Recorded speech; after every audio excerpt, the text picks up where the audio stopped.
درس لمبا ہے، وقت کم ہے. شروع کریے.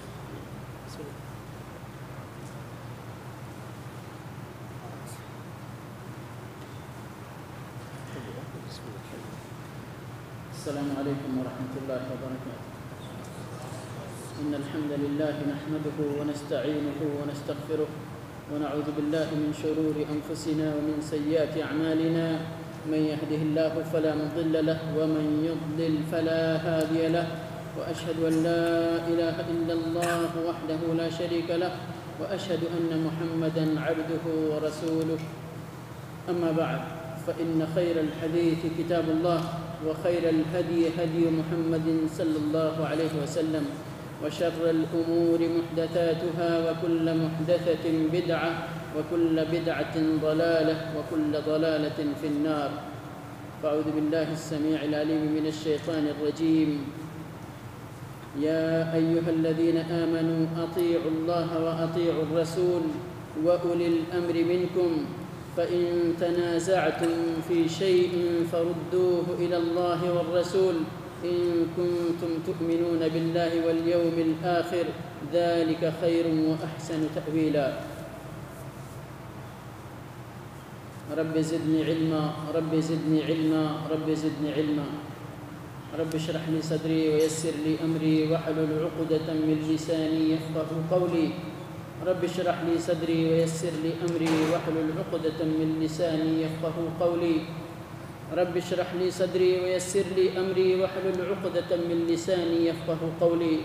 اللهم أرنا الحق حقا وارزقنا اتباعه وأرنا الباطل باطلا وارزقنا اجتنابه.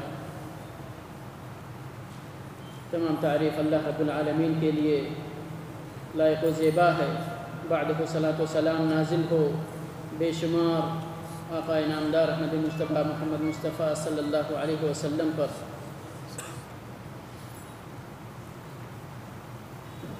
آج کا موضوع کافی خصوصیت کا حامل ہے اور معرکۃ الآراء بھی ہے. اللہ سے توفیق طلب کرتے ہیں کہ پروردگار ہمیں ان مختلف فیہ مسائل کے اندر اپنی توفیق سے حق تک رسائی حاصل کرنے کی توفیق عطا فرمائے اور اس پر عمل کرنے کی توفیق بخشے. ہمارے بھائیوں کو اس طرح کے مواضیع سے نفع پہنچائے، ان کو اپنے دین کے تعلق سے حق بات کی طرف رہنمائی فرمائے، اس پر عمل کرنے کی توفیق عطا فرمائے. جیسا کہ اعلان میں آپ لوگوں نے سنا یا تحریری اعلانات میں دیکھا ہوگا کہ آج کا موضوع ہے تقلید یا اتباع رسول صلی اللہ علیہ وسلم. اور اس موضوع کے اندر علماء امت آج سے نہیں بلکہ بہت پہلے سے اور اس امت کے بہت بڑے بڑے چوٹی کے علماء نے اختلاف کیا ہے. اور یہ امت باقاعدہ 4 دھڑوں کے اندر تقسیم ہوئی. اس تقسیم کی بنیادی وجہ تقلید ہے اور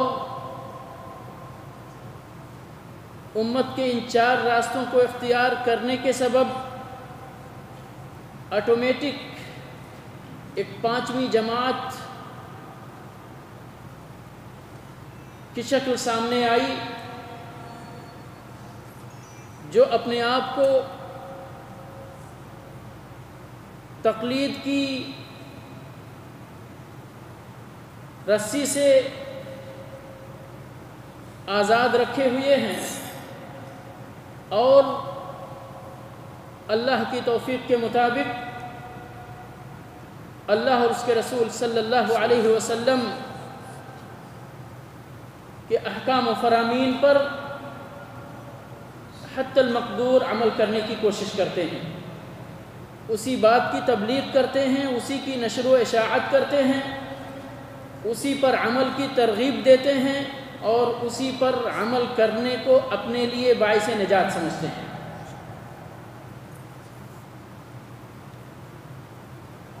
اب اگر ان سب کو سامنے رکھ کر دیکھا جائے تو امت ابھی کم از کم ان بنیادی 5 راستوں پر نظر آتی ہے، اور ہمیں اس درس کے اندر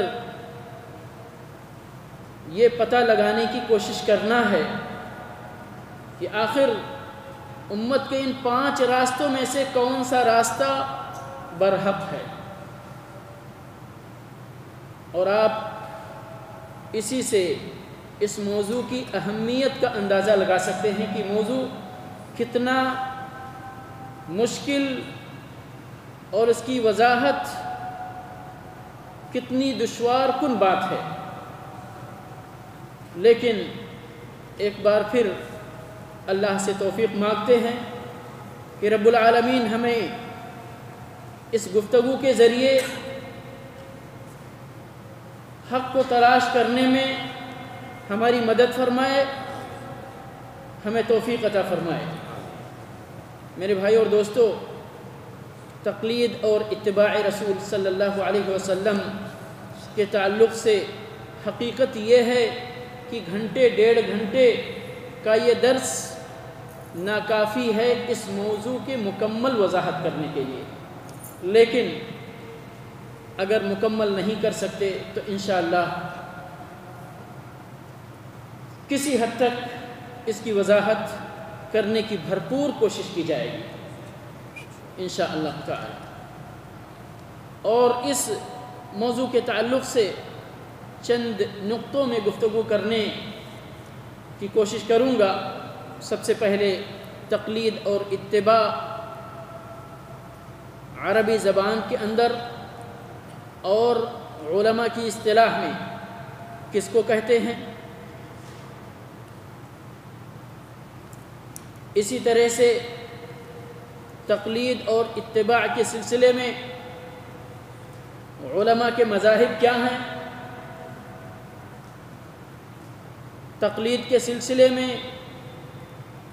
یا اتباع کے سلسلے میں راجح اور صحیح بات کیا ہے، ان ائمہ نے اس سلسلے میں کیا ارشادات فرمائے ہیں جن کی ہم تقلید کرتے ہیں، اور آخر میں سعودی عرب کے لجنہ دائمہ جو فتویٰ کمیٹی ہے اس کا اس سلسلے میں موقف کیا ہے، وہ انشاءاللہ آپ کے سامنے رکھیں گے باذن اللہ تعالی۔ ان کے درمیان چند باتیں بقدر ضرورت انشاءاللہ ذکر کی جائیں گی۔ سب سے پہلے تقلید کس کو کہتے ہیں عربی زبان کے اندر، اور میں اپنے بھائیوں سے اس درس کے لیے خصوصی توجہ چاہوں گا۔ جو ہمارے بھائی دیوار یا ستونوں کا ٹیک لگا کر بیٹھے ہوئے ہیں، مجھے ڈر ہے کہ کہیں نیند کی آغوش میں نہ آ جائیں، اس لیے کوشش کریں کہ ہماری گفتگو کی طرف توجہ دیں، کنسنٹریٹ کریں، اس لیے کہ یہ شاید یوں ہی اگر آدھی بات سنیں اور آدھی نہ سنیں تو موضوع کی وضاحت ٹھیک سے نہ ہو پائے ان کے نزدیک۔ تقلید یہ عربی زبان کے قاف لام دال جو روٹ ورڈ ہے، اسی سے لفظ ہے قلد یقلد، اسی سے آتا ہے تقلد یتقلد۔ قلد یقلد کے معنی ہوتے ہیں کسی کو قلادہ پہنا دینا۔ اب قلادہ کس کو کہتے ہیں؟ قلادہ ہر اس چیز کو کہتے ہیں جو گردن کے اندر پہنی جائے، جیسے ہار ہے عورتیں پہنتی ہیں، چین پہنا جاتا ہے، اسی طرح ہم جانوروں کے گردن میں رسی کا قلادہ ڈال دیتے ہیں، اسی طرح سے قربانی کے لیے جب حج میں اونٹ یا اس طرح سے جانور لے کے جاتے ہیں تو ان کو علامت کے لیے ان کے گلے میں بھی قلادہ پہنا دیتے ہیں۔ تو چاہے بیلٹ کا ہو، رسی کا ہو، سونے کی چین ہو، سونے کی ہار ہو، چاندی کو کوئی بھی چیز ہو جو گلے کے چاروں طرف لپیٹا جاتا ہے اس کو قلادہ کہتے ہیں۔ تو قلدہ یقلد، کسی کے گردن میں قلادہ ڈال دینے کو تقلید بولتے۔ تقلدہ، اپنے گردن میں قلادہ ڈال لینے کو تقلد بولتے ہیں، ٹھیک ہے۔ یہ اس کا لغوی معنی ہو گیا۔ اسی سے مرادی معنی لیا جاتا ہے کہ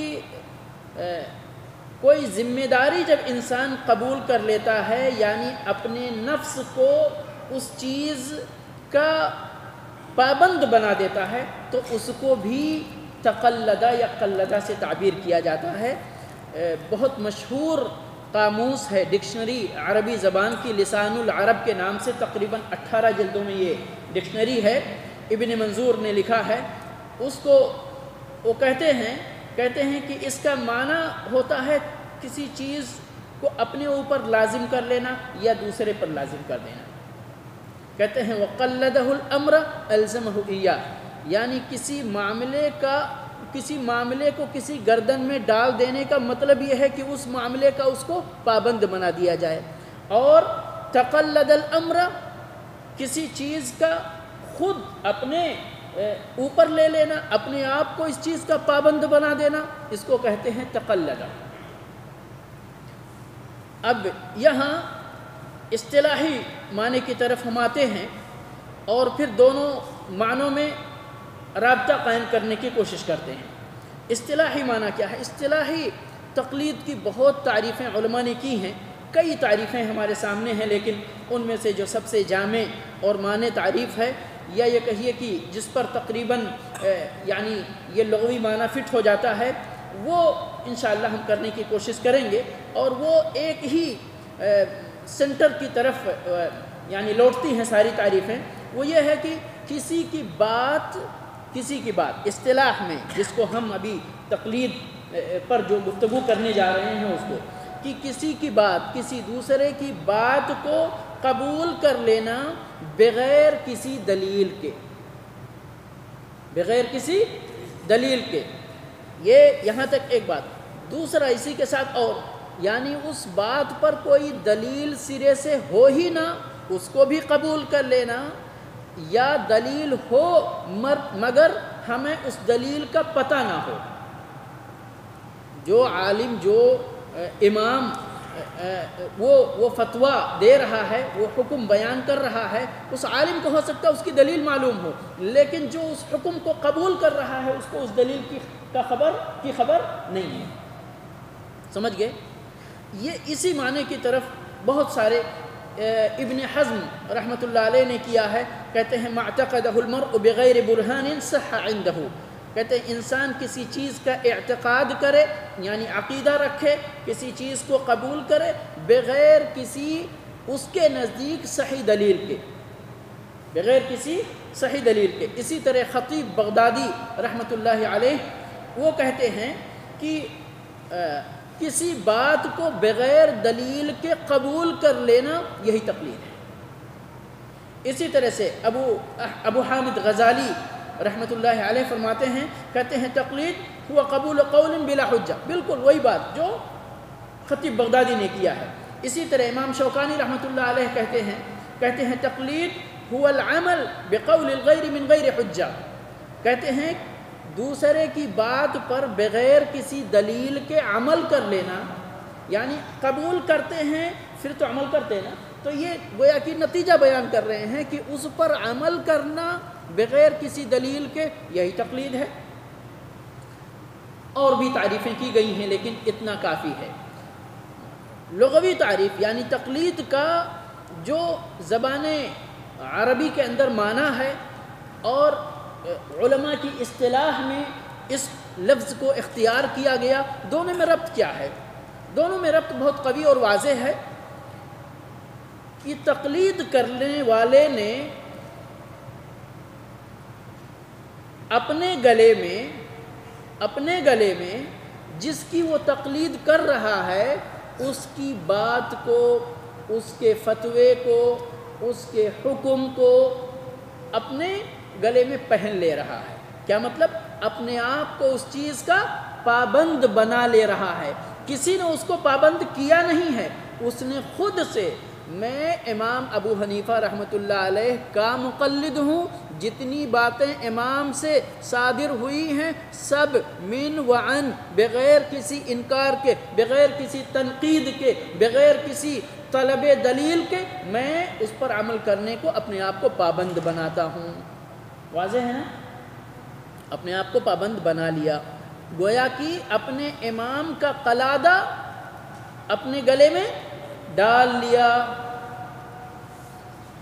اور کیا کیا اس نے؟ اب یہ جو حکم ہے، یہ حکم اگر آپ کسی آیت پر عمل کر رہے ہیں تو یقیناً اس کے غلط ہونے کا کوئی سوال پیدا نہیں ہوتا، انشاءاللہ وہ صحیح ہے۔ نبی کی سنت سامنے ہے ہمارے، اس پر عمل پیرا ہو رہے ہیں، انشاءاللہ حق تک ہم پہنچے ہوئے ہیں باذن اللہ اس طریقے سے۔ لیکن جب ہمیں دلیل نہیں معلوم تو ہمیں یعنی ہمارے دل میں اس بات کا خدشہ تو موجود ہے نا کہ پتہ نہیں یہ یعنی بات صحیح ہے یا صحیح نہیں ہے۔ بہرحال جو بھی ہے، ہم نے تو اپنے امام کا قلادہ پہن لیا، اب اس عمل پر جو نتیجہ مرتب ہوگا وہ ہمارے امام کی گردن ہے۔ سمجھ گئے؟ جو فتویٰ ہے اس فتوے کا جو یعنی یہاں ایک چیز اپنی اس میں رکھیں، پیش نظر رکھیں کہ ہماری یہ جو بات ہو رہی ہے یہ عام بات ہو رہی ہے، اس سے قطع نظر کہ یہ ہمارے چاروں ائمہ جن کی ہم تقلید کرتے ہیں، لوگوں نے ان کو اختیار کر رکھا ہے۔ تقلید ایک عام معنی میں کسی بھی عالم کی بات آپ بغیر دلیل کے قبول کر لیں، کسی بھی، اور آگے بات آئے گی تو آپ کو اور بات سمجھ میں آئے گی انشاءاللہ، تو یہی قبول کرنا آپ کا اس کی تقلید کرنے کے برابر ہو گیا۔ سمجھ گئے؟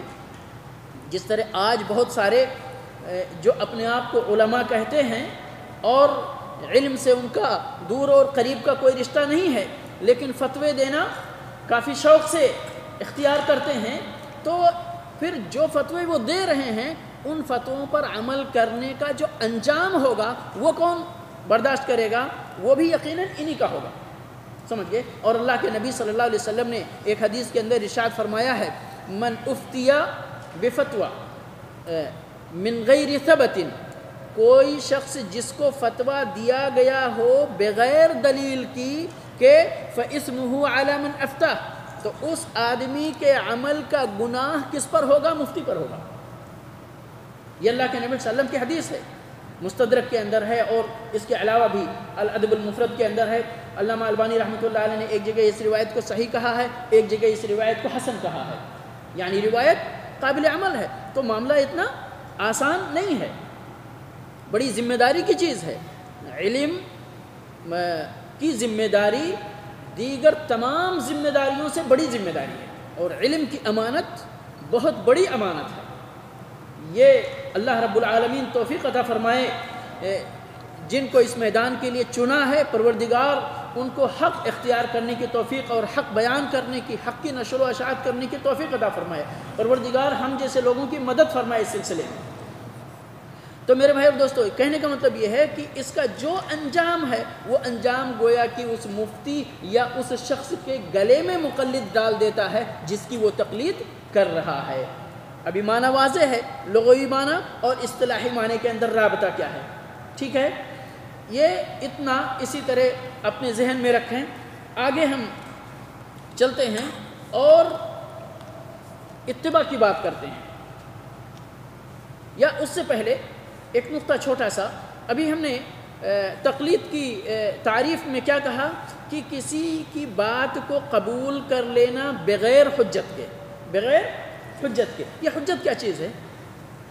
یہ حجت کیا چیز ہے؟ یہ حجت وہی دلیل شرعی ہے جس کی بنیاد پر کوئی شرعی حکم مرتب ہوتا ہے، اور وہ باتفاق الامہ، امت کے اتفاق کے ساتھ قرآن ہے اور نبی صلی اللہ علیہ وسلم کی سنت مطہرہ ہے۔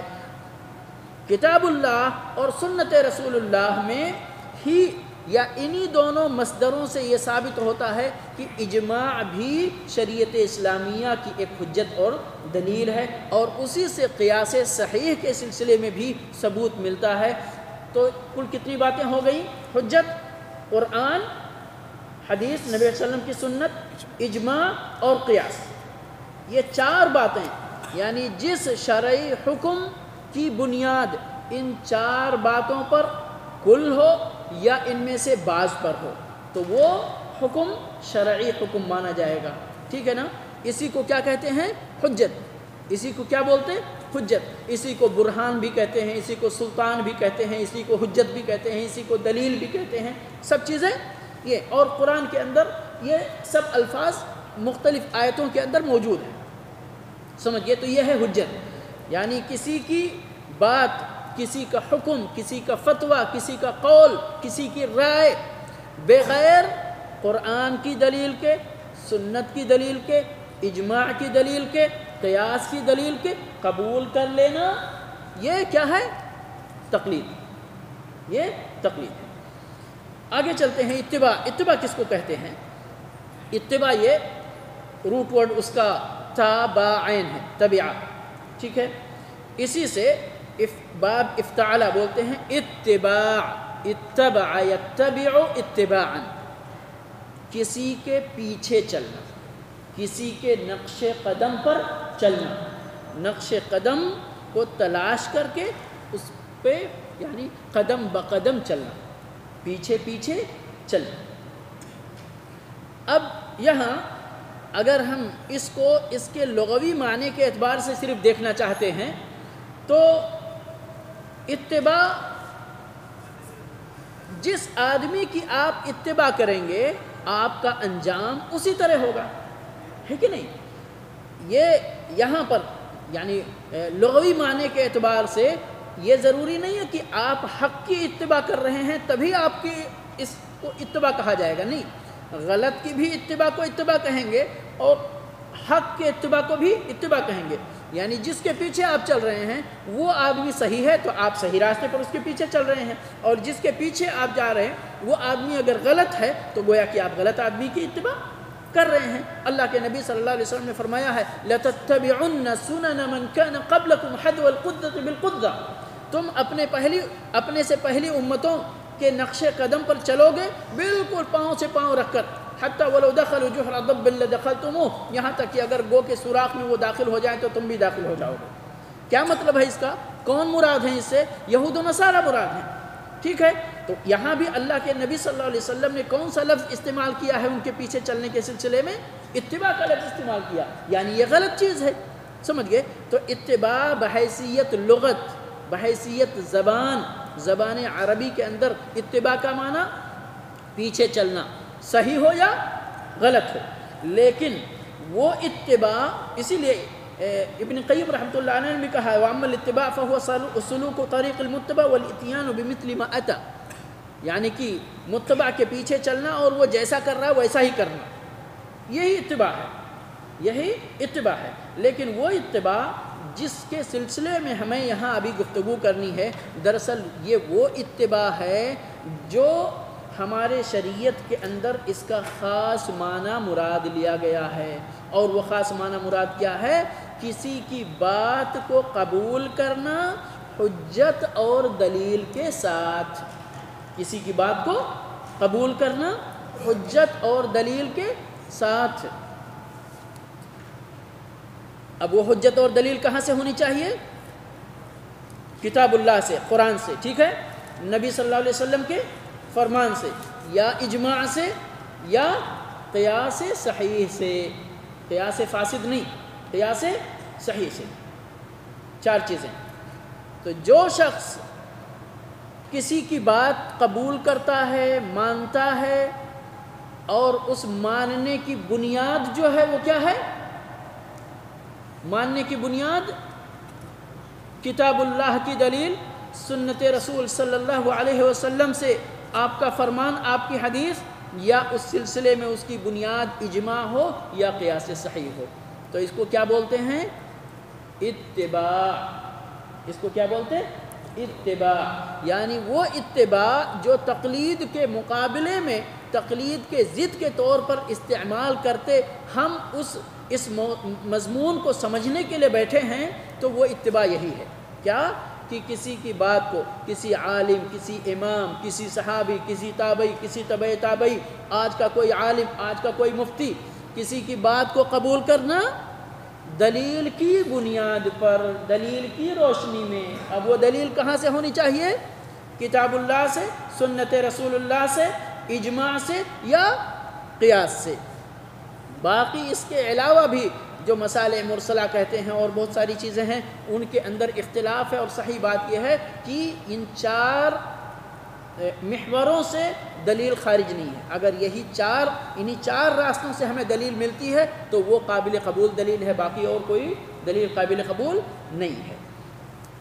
ابھی اگر دونوں کو، تقلید اور اتباع، اگر ہم اس کو کمپیئر کرتے یا یہ کہتے ہیں ٹیلی کرتے ہیں، مقابلہ کرتے ہیں، سمجھ گئے، تو یعنی ان دونوں کے درمیان فرق کیا نظر آ رہا ہے؟ فرق واضح ہے نا، فرق واضح ہے۔ کیا ہے فرق؟ کہ تقلید، ابھی آپ دیکھیں آزادی کس میں ہے؟ سبحان اللہ، آپ نے اپنے گلے میں پٹا ڈال لیا اور وہ رسی اپنے امام کے یا کسی بھی جس کی تقلید کر رہے ہیں اس کے ہاتھ میں دے دیا، تو وہ آپ کو گھسیٹ کے لے کے جا رہا ہے جس طرف بھی۔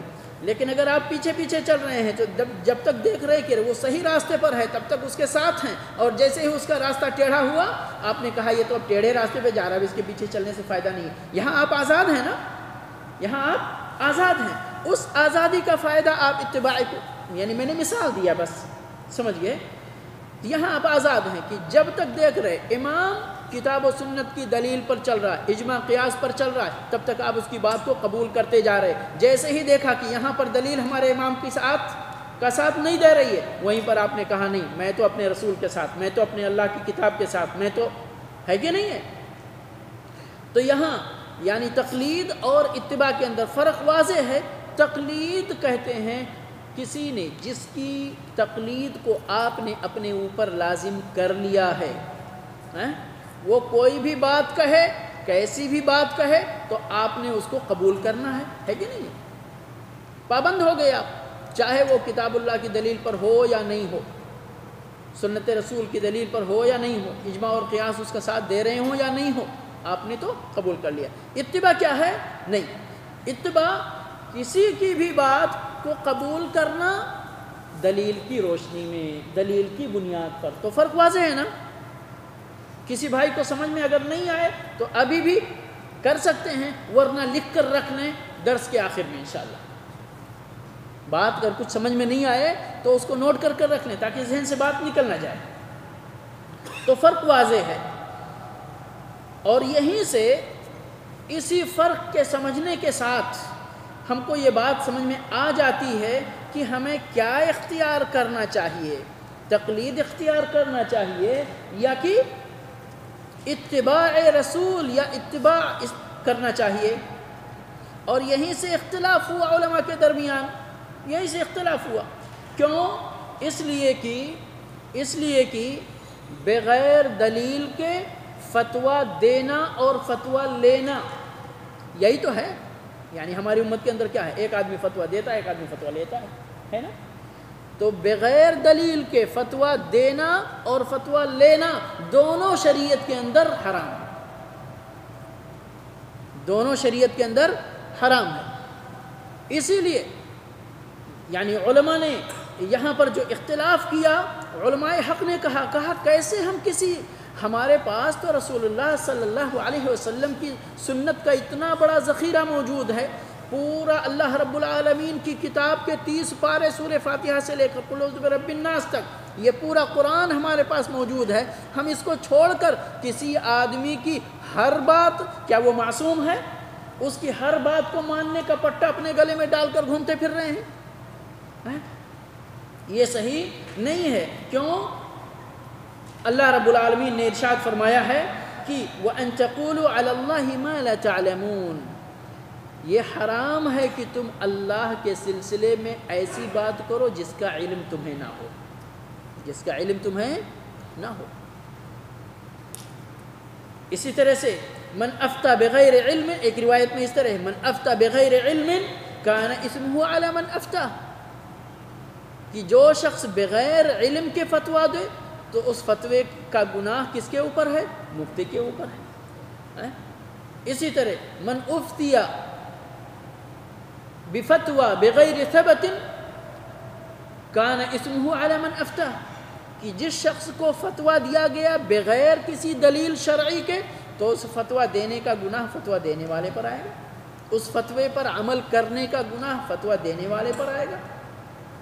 تو یہ مفتی کے سلسلے میں ہو گیا۔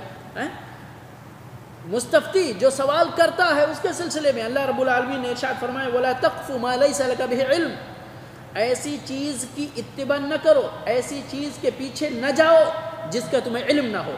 آگے انجام کیا ہوگا؟ گڈھے میں جانا ہوگا، کنویں میں جانا ہوگا، کیا ہوگا ہمارے ساتھ؟ اس کا علم نہ ہو تو ایسے راستے پر نہیں چلنا۔ تو مفتی کے لیے اور مستفتی کے لیے، فتویٰ دینے والے کے لیے، فتویٰ لینے والے کے لیے، دونوں کے لیے بغیر علم کی روشنی میں کسی بات کو قبول کرنا یا کسی بات کی تبلیغ کرنا، یہ ہماری شریعت کے اندر دونوں صحیح نہیں ہے۔ اب یہیں سے مسئلہ جھگڑے کا شروع ہوا۔ کسی نے کہا نہیں صاحب ہم تو کریں گے کسی بھی حال میں، ہمارے امام اتنے بڑے امام تھے، ان سے غلطی ہو ہی نہیں سکتی ہے۔ دوسرے علماء نے کہا نہیں، کتنے بھی بڑے ہوں تو کیا ہوا، رسول کے درجے پر تو نہیں پہنچے نا۔ رسول کے درجے پر جو پہنچ جاتا ہے اللہ رب العالمین اس کو معصوم بنا دیتا ہے، اور اس کی ہر بات اللہ کی وحی کے مطابق ہوتی ہے۔ اپنے رسول کے بارے میں تو اللہ نے شہادت دی وَمَا يَنطِقُ عَنِ الْهَوَىٰ إِنْ هُوَ إِلَّا وَحْيٌ يُوحَىٰ، لیکن کسی امام کے بارے میں اللہ رب العالمین کی گواہی موجود ہے کیا؟ تو پھر کیسے ہم نے یہ اعتقاد کر لیا کہ اس امام کی زبان سے جو بھی نکلے گا حق نکلے گا، اس امام کی رائے جو بھی ہوگی وہ برحق رائے ہوگی؟ کوئی بنیاد ہے ہمارے پاس اس کے لیے؟ کوئی بنیاد نہیں میرے بھائی اور دوستوں۔ علی کل حال یہ یعنی یہیں سے تقلید اور اتباع میں جو فرق آپ نے سمجھا، یہی فرق اس اختلاف کی وجہ بن گئی۔ آگے آگے چلتے ہیں انشاءاللہ۔ یہ تقلید جس شکل میں آج موجود ہے، جس شکل میں آج موجود ہے، یہ کب سے تقلید شروع ہوئی؟ ابن قیم رحمۃ اللہ علیہ اور اسی طرح سے امام شوکانی رحمۃ اللہ علیہ اور اسی طرح سے شاہ ولی اللہ محدث دہلوی رحمۃ اللہ علیہ نے اپنی کتاب زبردست معرکۃ الآراء کتاب حجت اللہ البالغہ کے اندر، اور امام شوکانی رحمۃ اللہ علیہ نے القول المفید فی ادلۃ الاجتہاد والتقلید، یہ کتاب ہے ان کی بہت زبردست، اس کے اندر ذکر کیا ہے کہ تقلید شخصی یہ خیر القرون کے یقیناً گزر جانے کے بعد شروع ہوا ہے، گزر جانے کے بعد شروع ہوا۔ صحابہ کا زمانہ ختم، تابعین کا زمانہ ختم، تبع تابعین کا زمانہ ختم، پھر جا کر لوگ کہیں ارے بھائی یہ عالم بہت اچھے ہیں، یہ جو کچھ کہیں گے ان کی بات صحیح ہوگی، اس لیے ایک عالم کو پکڑ لو معاملہ صحیح رہے، یا کسی کی بات بغیر دلیل کے اختیار کرنے کا جو رواج شروع ہوا وہ خیر القرون کے بعد۔ لیکن جس شکل میں آج تقلید اور مذہب پرستی موجود ہے، یہ اس کی شروعات ہوئی ہے 4 صدی ہجری کے اندر۔ کب؟ یاد رکھیں، 4 صدی ہجری کے اندر حجت اللہ البالغہ میں اور القول المفید شوکانی کی کتاب، اور اسی طرح سے اور بھی دیگر ائمہ نے اس بات کو ذکر کیا ہے کہ یہ تمذہب جو شروع ہوا ہے وہ کب شروع ہوا؟ 4 صدی ہجری کے اندر۔ اس سے پہلے علماء یہ ائمہ آئے، محنت کیا دین کے سلسلے میں، محنت کی اور چلے گئے، گزر گئے، اللہ کے دین کو پھیلایا اور اللہ کی طرف رخت سے فرمادا۔ اس وقت یہ بٹوارہ امت کا نہیں ہوا تھا کہ صاحب ایک راستہ امام ابو حنیفہ رحمۃ اللہ علیہ کا، ایک امام مالک رحمۃ اللہ علیہ کا، ایک امام شافعی کا، ایک امام احمد ابن حنبل رحمۃ اللہ علیہ جمیعا. یہ نہیں ہوا تھا. یہ کب سے شروع ہوا؟ 4 صدی ہجری سے. یاد رکھیے چیز. ابھی ہم علماء کی کتنی جماعتیں یا کتنی رائیں ہیں تقلید کے سلسلے میں، مختصر آپ کو بتا دوں، زیادہ نہیں ہے. یعنی اصلاً بنیادی طور پر 2 ہی جماعت ہیں. ایک نے کہا صاحب تقلید جائز ہے، عمومی طور پر تقلید کر سکتے. ایک نے کہا تقلید حرام ہے، نہیں کر سکتے کبھی بھی. ٹھیک ہے، 2 گروپ ہو گئے نا. ایک تیسرا گروپ جیسے ابن تیمیہ رحمۃ اللہ علیہ، ابن قیم رحمۃ اللہ علیہ، شیخ شنقیطی رحمۃ اللہ علیہ، جن کی بڑی زبردست کتاب اضواء البیان تفسیر ہے، وہ اور اس طرح کے علماء اعتدال پسند اور محقق علماء، انہوں نے کہا کہ اصلاً تقلید تو حرام ہے، اتباع ہی واجب ہے، لیکن اگر کوئی مجبوری کی صورت آ جائے تو اس میں تقلید بھی کر سکتے ہیں، لیکن چند شرطوں کے ساتھ. چند شرطوں کے ساتھ. ایسے نہیں، مجبوری کی صورت، اور یہ سب سے بڑی شرط ہے مجبوری کی. آپ کو تو معلوم ہے نا کہ جہاں مجبوری اضطراری کیفیت آ جائے وہاں تو اللہ رب العالمین نے مردے کو حرام کر دیا، حلال کر دیا ہے کہ نہیں.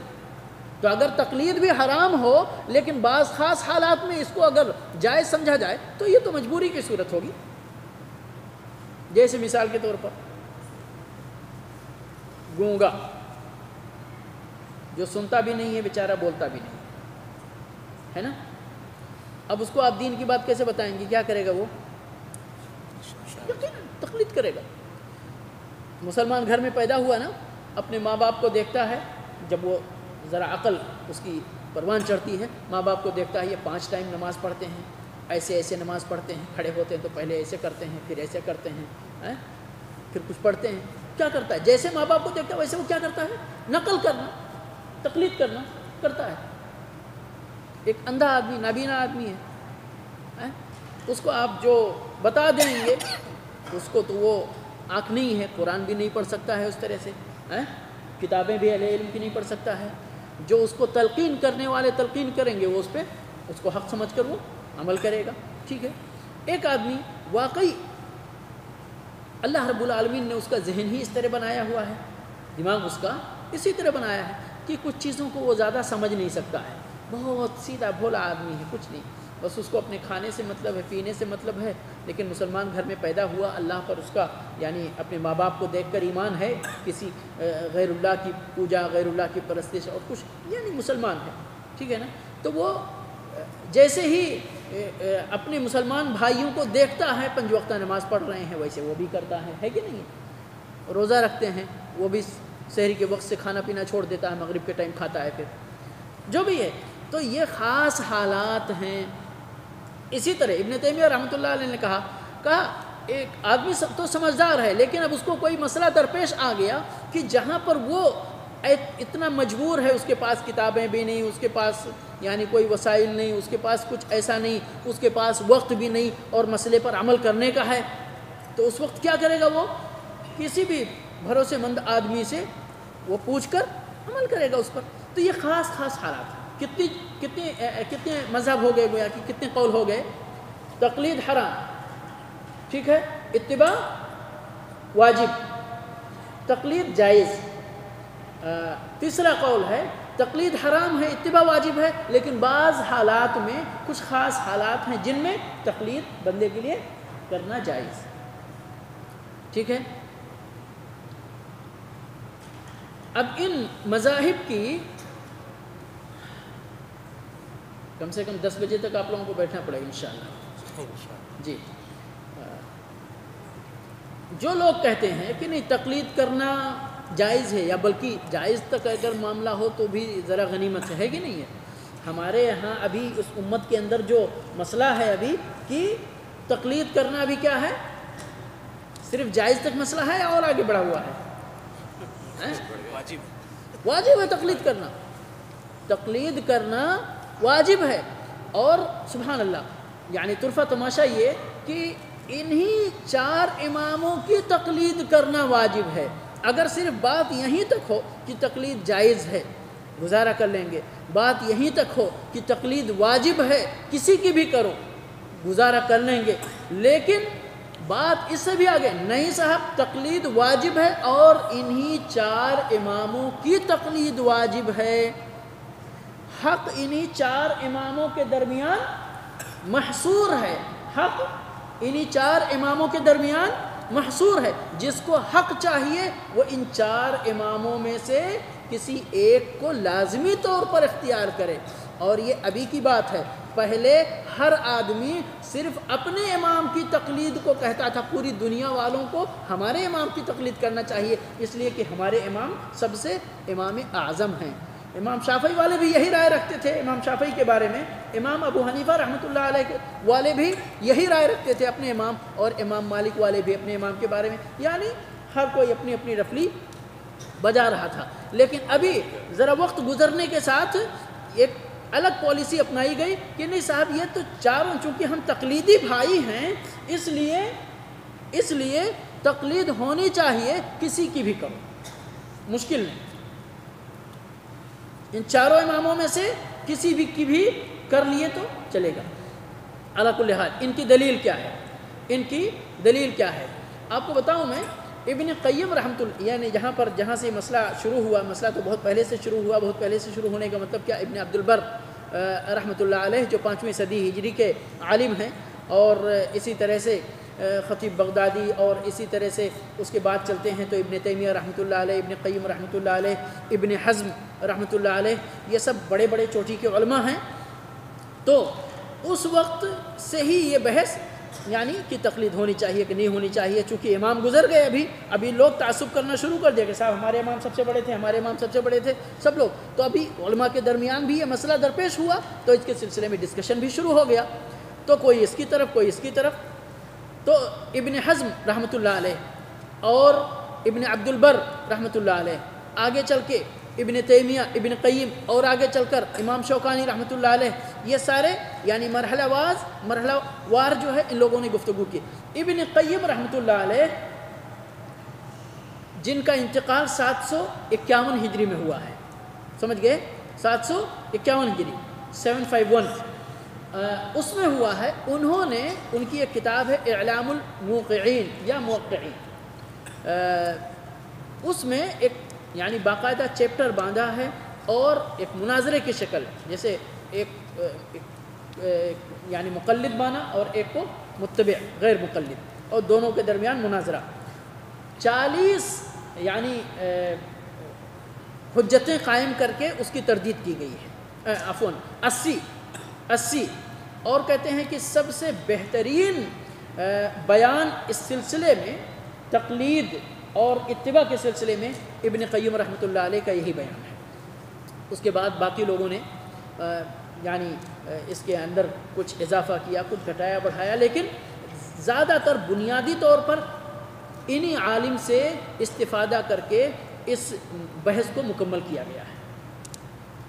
80 دلیلیں 80 پوائنٹ رکھ کر کے بحث کیا ہے. کس نے؟ ابن قیم رحمۃ اللہ علیہ.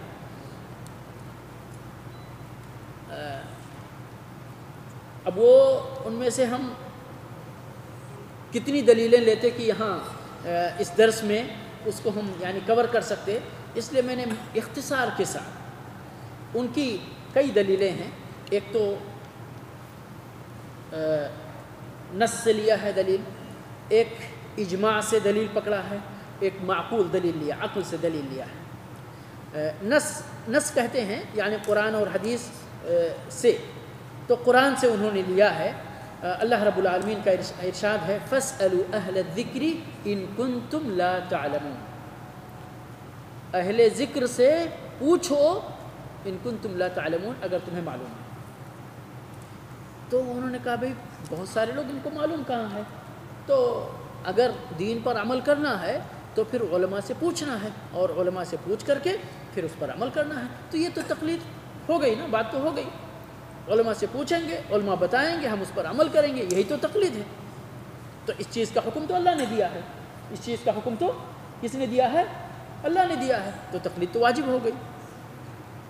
ایک دلیل یہ ہے. اور دوسری دلیل اللہ رب العالمین نے ارشاد فرمایا ہے فلولا نفر من كل فرقة منهم طائفة ليتفقهوا في الدين ولينذروا قومهم إذا رجعوا إليهم لعلهم يحذرون.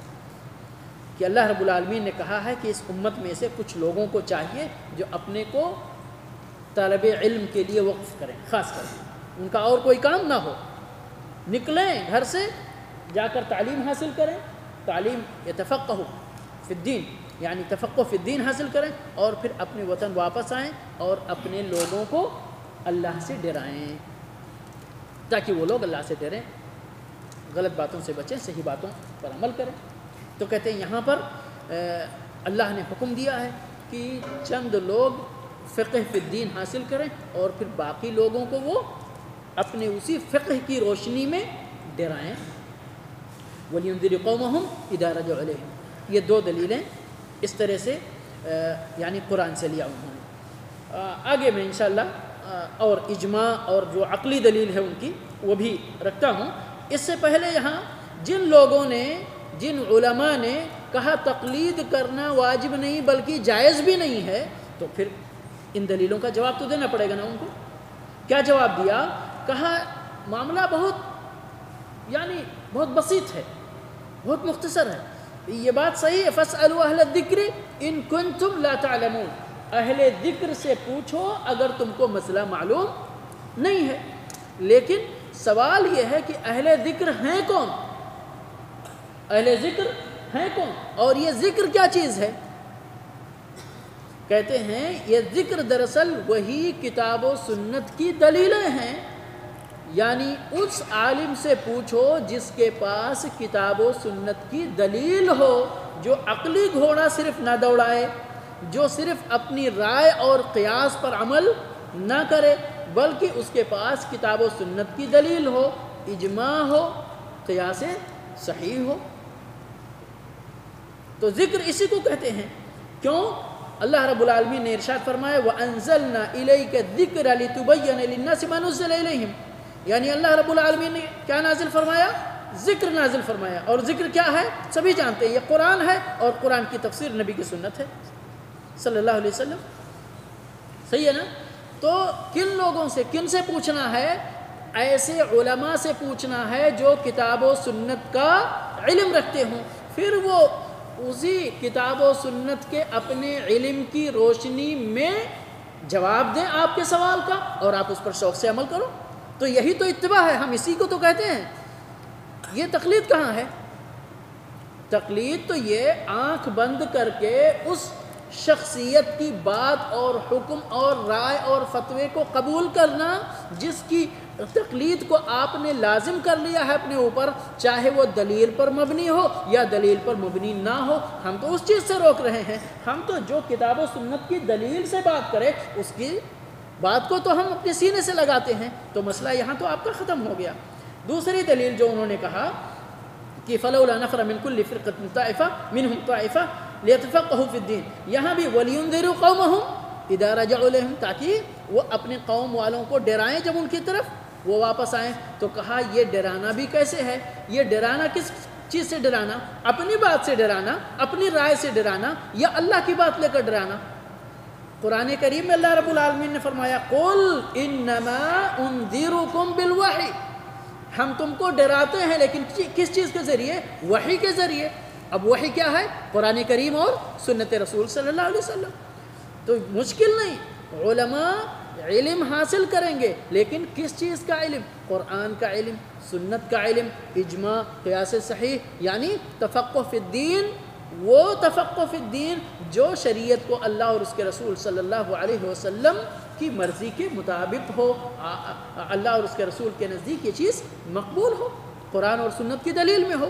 اور جب تبلیغ کریں، امت کو ڈرائیں، انذار کریں تو انذار بھی اسی وحی کے ذریعے ہونا چاہیے، کتاب و سنت کی دلیلوں کے ذریعے ہونا چاہیے کہ اللہ نے ایسا فرمایا، اس کے رسول صلی اللہ علیہ وسلم نے ایسا فرمایا، اس لیے اللہ کے بندوں ڈرو، اس لیے اپنے نبی صلی اللہ علیہ وسلم کی باتوں پر عمل کرتے ہوئے اے امت محمدیہ تم ڈرو، یہی ہے نا، اور اس میں کوئی جھگڑا نہیں ہے، یہ تو ہم بھی مانتے ہیں۔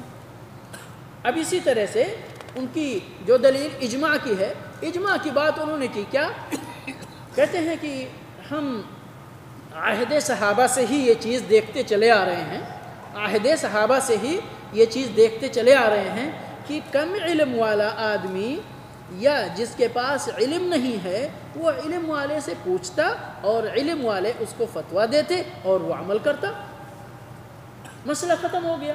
تو اسی طرح ہم اپنے علماء سے پوچھتے ہیں، علماء فتویٰ دیتے ہیں، ہم عمل کرتے ہیں۔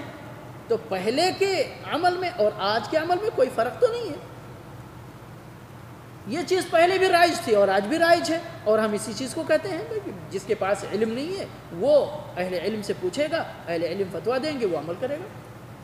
تو یہ چیز پہلے بھی تھی، آج بھی ہے، ہم وہی تو کر رہے ہیں۔ جواب کیا ہے اس کا؟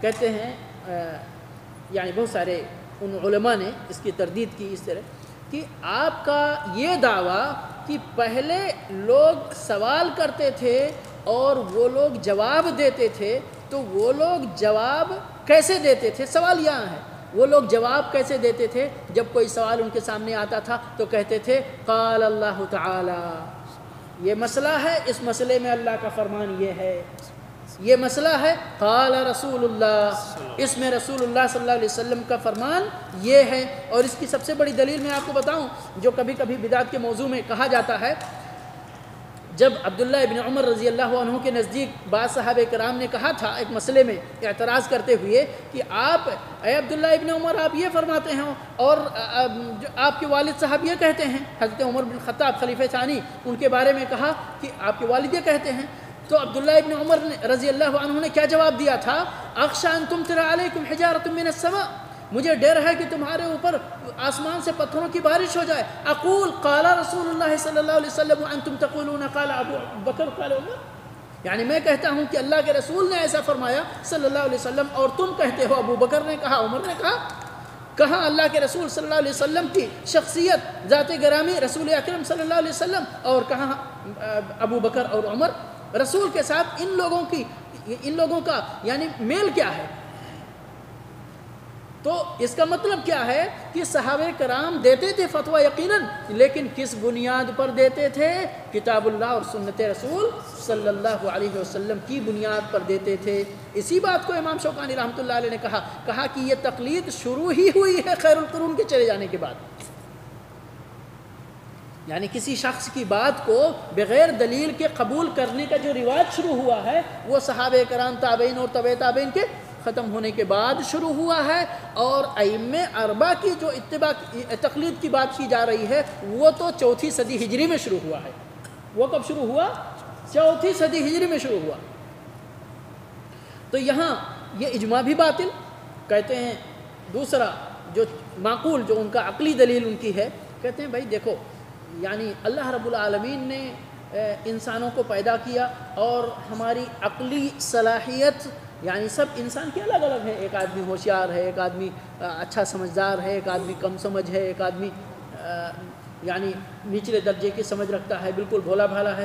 تو سب کے اوپر آپ اگر اتباع واجب کر دیتے ہیں تو پھر امت تو مشکل میں پڑ جائے گی، امت تو مشکل میں پڑ جائے گی۔ یہ کیسے معاملہ صحیح ہوگا؟ کیا جواب ہے اس کا؟ واقعی امت مشکل میں ہے؟ اللہ اور اس کے رسول صلی اللہ علیہ وسلم نے یعنی امت محمدیہ کو مشکل میں ڈال دیا ہے؟ نہیں میرے بھائیو، نہیں۔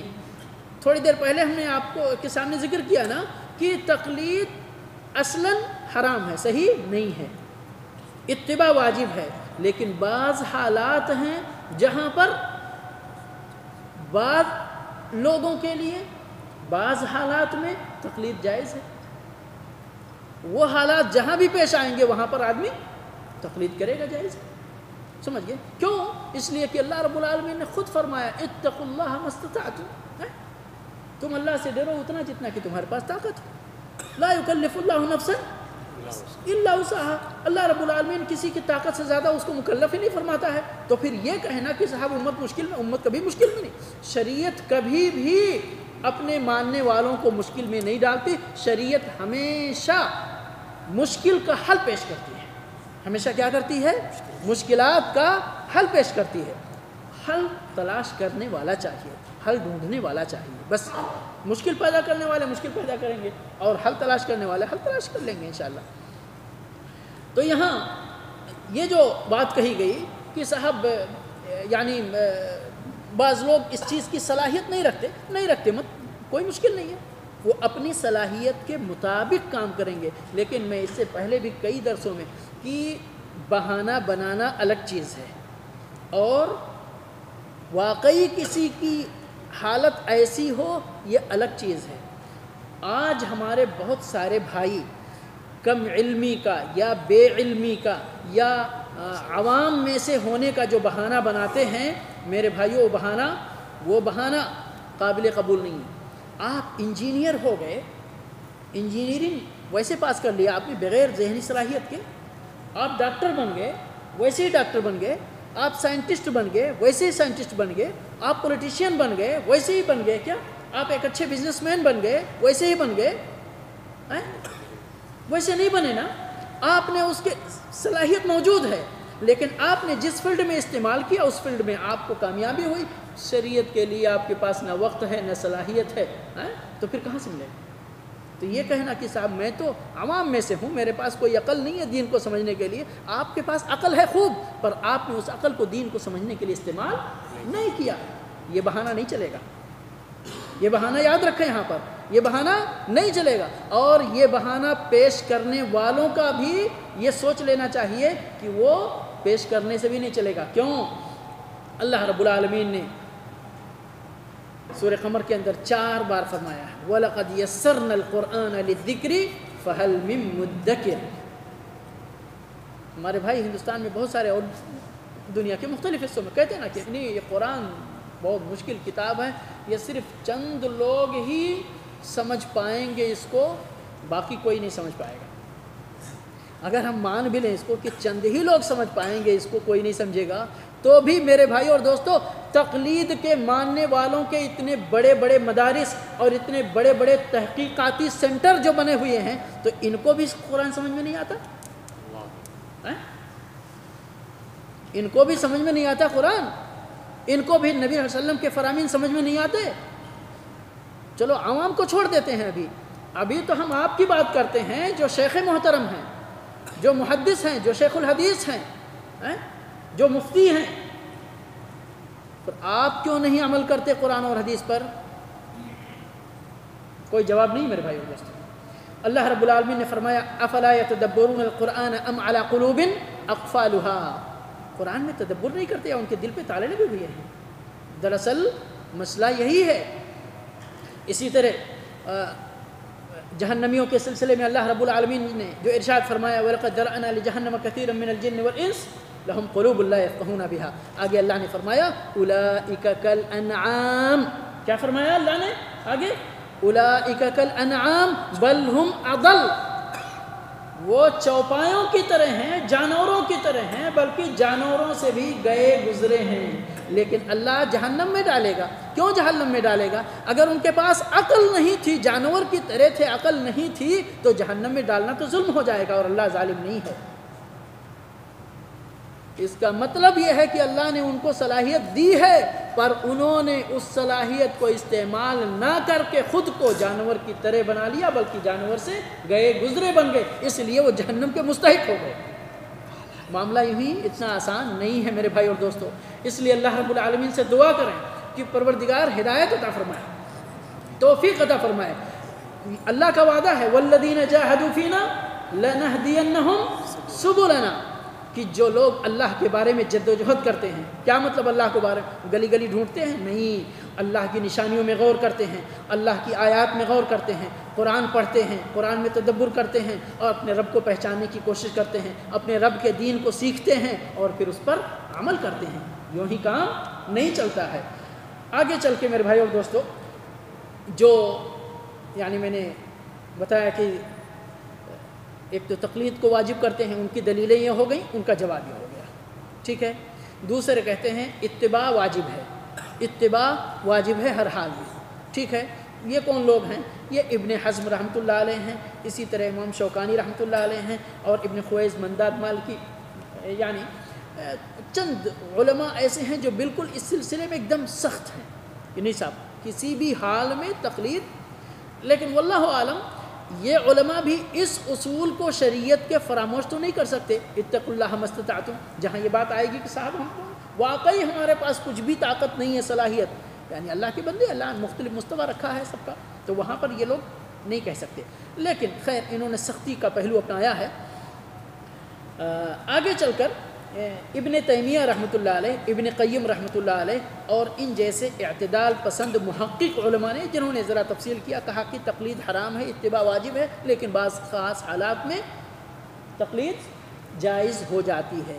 لیکن یاد رکھیں اسی کے ساتھ ان لوگوں نے فوراً ہی یہ تنبیہ کیا، فوراً ہی یہ تنبیہ کیا کسی ایک شخصیت کو خاص کر کے اسی کی تقلید کرنا یہ جائز نہیں ہے۔ ان علماء نے بھی ابن تیمیہ رحمۃ اللہ علیہ کی بڑی بہترین باتیں اس سلسلے میں کہا، کسی کو آپ خاص کر کے اپنے لیے بنا لیں گے تو یہ تو آپ کا نبی بن جائے گا، وہ امام نہیں رہ جائے گا، سمجھ گئے؟ تو وہ تو نبی کے مصداق ہو جائے گا، کسی کے لیے بھی یہ چیز جائز نہیں ہے۔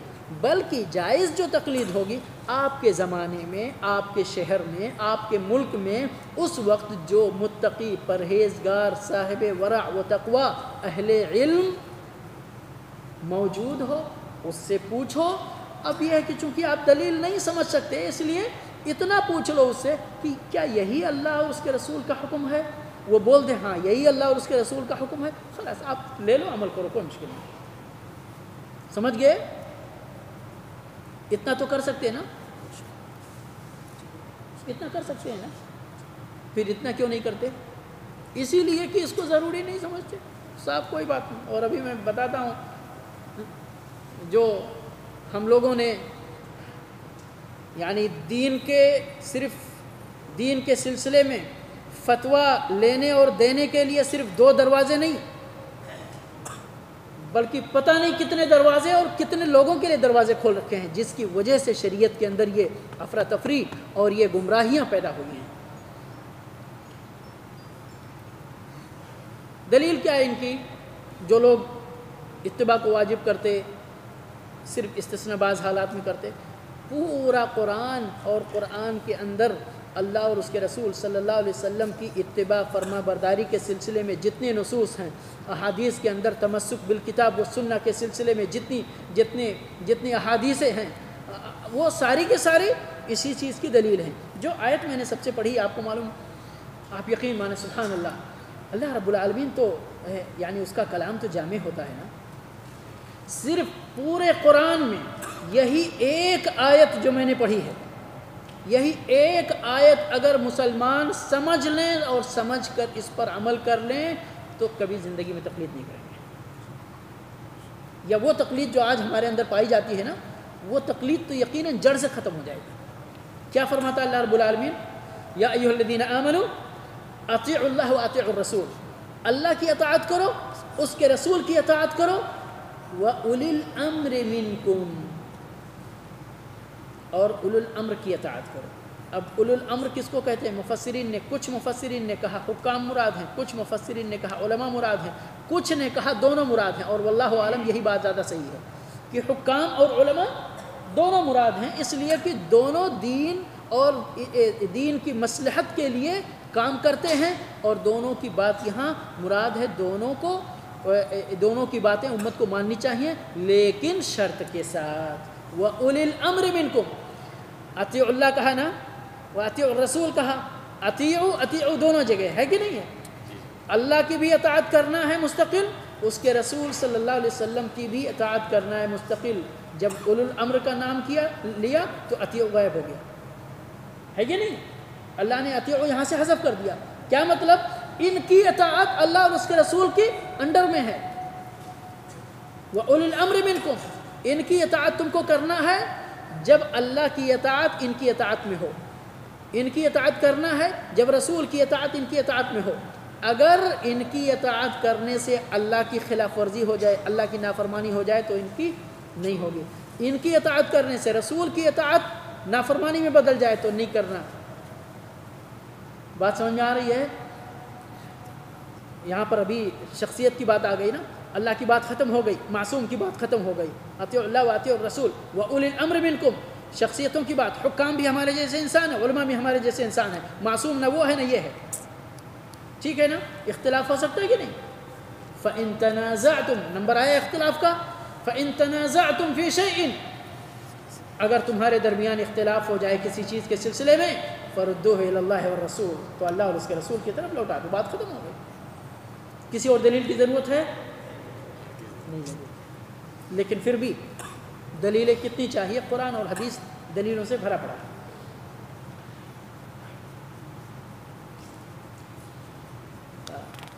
ابھی جتنی باتیں گزری ہیں سمجھ میں آ رہی ہیں؟ ہم کس نتیجے پر پہنچے ابھی؟ پھر ابھی تو نتیجہ نکالنے کا ٹائم آ گیا نا. ادھر کا بھی ہم نے دیکھ لیا، ادھر کا بھی دیکھ لیا. صحیح بات کیا ہے؟ اتباع. لیکن کیسے؟ اتباع کرنا واجب ہے. تقلید بعض اضطراری حالت میں اور ضرورت کے وقت جائز ہے. ٹھیک ہے، لیکن چند شرطوں کے ساتھ. ابھی وہ یہ بات کیسے سمجھ میں آئے ہم کو کہ صاحب ہم کو اتباع ہی کرنا چاہیے؟ وہ یہ کہ تقلید کے سلسلے میں تو آپ نے یعنی وہ جواب اور دلیل سن لیا. اس سے پہلے میں نے کہا تھا وَلَا تَقْفُ مَا لَيْسَ لَكَ بِهِ عِلْمٌ. اللہ نے فرمایا کہ جس چیز کا علم نہ ہو اس کے پیچھے نہ پڑو، اس کی اتباع مت کرو. ہے کہ نہیں ہے؟ ایک چیز اور اللہ کے نبی صلی اللہ علیہ وسلم نے فرمایا طلب العلم فریضۃ علی کل مسلم. علی کل مسلم، علی کل مسلم. کسی کو الگ کیا نہیں کیا، لیکن یقیناً یہاں اللہ کے نبی صلی اللہ علیہ وسلم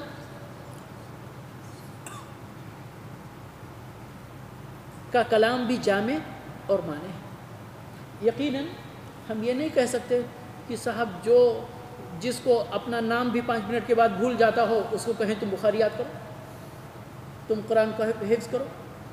غیر معقول ہے. نبی صلی اللہ علیہ وسلم کے اس کلام کے اندر ہم یہ تصور کریں کہ نہیں صاحب نبی صلی اللہ علیہ وسلم نے اس حدیث کے ذریعے فرمایا کہ امت کا ہر آدمی قرآن کا حافظ ہو، قرآن کا حدیث کا حافظ ہو.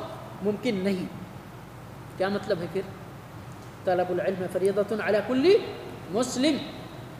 علم کا طلب کرنا ہر مسلمان پر فرض ہے، اس کی اپنی طاقت اور ضرورت کے مطابق. باقی فتویٰ اختیار کرنا من یرد اللہ بہ خیرا یفقہہ فی الدین فلولا نفر من کل فرقۃ منہم طائفہ لیتفقہوا فی الدین. سمجھ گئے کہ نہیں؟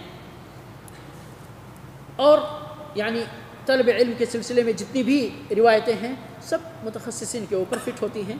یہاں پر کیا ہے؟ اگر آپ نماز پڑھنے کی صلاحیت رکھتے ہیں، یعنی جسمانی صلاحیت، عقلی صلاحیت آپ کے اندر اتنی ہے کہ آپ کے اوپر نماز کی ادائیگی فرض ہو جاتی ہے، ٹھیک ہے، تو پھر نماز کی کیفیت کا علم حاصل کرنا بھی آپ کے اوپر فرض. سمجھ رہے نا؟ کیوں؟ اس لیے کہ دین کے سلسلے میں عمل کرنے سے پہلے علم حاصل کرنا ضروری ہے. یہ تو اللہ کے نبی صلی اللہ علیہ وسلم کی ایک حدیث ہو گئی.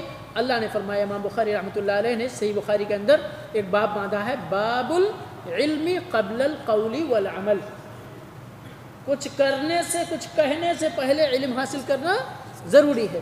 اور اس میں استشہاد کے طور پر دلیل لائے ہوئے ہیں فَاعْلَمْ أَنَّهُ لَا إِلَهَ إِلَّا، جان لو کہ اللہ کے علاوہ کوئی معبود برحق نہیں. یعنی لا الہ الا اللہ پڑھنے سے پہلے لا الہ الا اللہ کا مطلب کیا ہے، معنی کیا ہے، تقاضا کیا ہے، وہ سمجھنا ضروری ہے. کفار مکہ سمجھتے تھے، اس لیے لا الہ الا اللہ نہیں کہتے تھے، لڑتے تھے تلوار لے کر. میں نہیں کہوں گا، ان کو معلوم تھا کہ لا الہ الا اللہ کہتے ہی 360 بت اپنے آپ آٹومیٹک کٹ ہو جائیں گے. ہم کہتے ہیں کوئی بات نہیں، لا الہ الا اللہ بھی ٹھیک ہے، ہمارا پیر بھی ٹھیک ہے، دونوں جگہ فٹ ہیں. اس لیے کہ ہم کو لا الہ الا اللہ کا معنی معلوم ہی نہیں ہے. کہہ دیا طوطے کی طرح رٹ لیا، لیکن اس کا معنی کیا ہے، اس کا تقاضا کیا ہے، اس کا مفہوم کیا ہے، ہمیں نہیں معلوم. کیوں نہیں معلوم؟ اس لیے کہ ہم نے معلوم کیا ہی نہیں. سمجھ گئے نا؟ تو علم حاصل کرنا کب ہے؟ قول و عمل سے پہلے ہے. نماز پڑھنا اگر آپ کے اوپر فرض ہے، یعنی ہر چیز کی صلاحیت ہے نا. مجنون ہے ایک آدمی، اس پر نماز فرض ہے؟ نہیں ہے. نماز فرض نہیں ہے تو نماز کی کیفیت کا علم حاصل کرنا بھی اس کے لیے ضروری نہیں ہے. بات ختم ہو گئی، چھٹی ہے. لیکن نماز فرض ہے تو نماز کی جانکاری، نماز کے کیفیت کی جانکاری اس کو لینا ضروری ہے. زکوٰۃ، میں غریب آدمی ہوں، میرے پاس پیسہ نہیں، زکوٰۃ ابھی فرض نہیں ہے کہ نہیں ہے؟ کوئی تفصیلی جانکاری زکوٰۃ کی اتنا معلوم ہونا چاہیے. زکوٰۃ ارکان اسلام میں سے ایک رکن ہے. لیکن جب میرے پاس پیسہ ہو گیا، جب میرے پاس مویشیاں ہو گئیں، جب میرے پاس غلہ ہو گیا، تو اب اس وقت کیا کرنا؟ اتنا علم حاصل کرنا ضروری ہے کہ میں کیسے زکوٰۃ ادا کروں، کتنا ادا کروں، کب ادا کروں، کس کو ادا کروں، ہے کہ نہیں؟ تو یہ ہے اپنی طاقت کے مطابق علم حاصل کرنا. تو یہ علم تو ضروری ہے کہ نہیں ہے؟ تو اتباع کی دلیلیں ایک نہیں، میں نے بتایا نا قرآن اور حدیث بھرا پڑا ہے. تقلید کے لیے جیسے کہ آپ اس سے پہلے ملاحظہ کر چکے ہیں، کوئی ایک بھی صحیح دلیل نہیں ہے. کوئی ایک بھی صحیح دلیل نہیں ہے. تو تقلید کی دلیلیں کٹ گئیں، تقلید کٹ گئی. اتباع باقی ہے، سمجھ گئے؟ اتباع واجب ہے، وہی بعض حالات کے استثناء کے ساتھ کہ اس میں پھر کیا کرنا ہے، مجبوری ہے. ہم جتنا سمجھ سکتے ہیں اتنا ہی نہیں علم حاصل کریں گے. اس کے بعد پھر ابھی ہم کو اتباع کرنا ہے. اب اتباع کرنے کے لیے کیا کرنا؟ علم حاصل کرنا نا. اب علم حاصل کرنا اس کا 2 درجہ ہے. ایک درجہ تو ہے کیا کہ ہم اگر اپنے اس دین کا تفصیل، دینی یعنی قرآن و سنت کے دلیلوں کا اگر ہم تفصیلی علم حاصل کر سکتے تو وہ کرنا ہے، اور اگر نہیں تفصیلی علم حاصل کر سکتے تو اپنی طاقت کے مطابق جتنا علم حاصل کرنا وہ دوسرا درجہ ہے. پہلا درجہ نہیں کر سکتے تو دوسرا درجہ ہے کہ نہیں ہے؟ یہی بات اس سلسلے میں صحیح ہے. کرنا اتباع ہے، اپنی طاقت کے مطابق درجہ اختیار کرنا. پہلے درجے میں اگر دین کے ادلہ کا تفصیلی علم حاصل کر سکتے تو وہ کرنا ہے، نہیں کر سکتے تو اجمالی کہ صاحب نماز پڑھنا ہے، اس لیے کہ اللہ نے فرمایا ہے، اللہ کے نبی صلی اللہ علیہ وسلم نے اقیم الصلاۃ وآتوا الزکاۃ اللہ نے فرمایا، نبی صلی اللہ علیہ وسلم نے فرمایا کہ ارکان اسلام کیا ہیں، بنی الاسلام علی 5 شہادت اللہ الہ الا اللہ وان محمد رسول اللہ واقام الصلاۃ وایتاء الزکاۃ، ہے کہ نہیں ہے؟ سمجھ لیا نماز اس لیے ہم کو پڑھنا ہے. اب کیسے پڑھنا ہے نماز؟ صلوا کما رأیتمونی اصلی، تم اسی طرح نماز پڑھو جس طرح مجھے نماز پڑھتے ہوئے دیکھتے ہو. اب ہمیں دیکھنا ہے کہ نماز ہمارے نبی صلی اللہ علیہ وسلم کیسے پڑھتے تھے، اسی طرح ہم پڑھیں گے. آج کل مصیبت یہ ہے، یہ حنفی نماز ہے، یہ شافعی نماز ہے، یا مالکی نماز ہے، یا حنبلی نماز ہے. یہ کہاں سے آیا؟ سمجھ گئے؟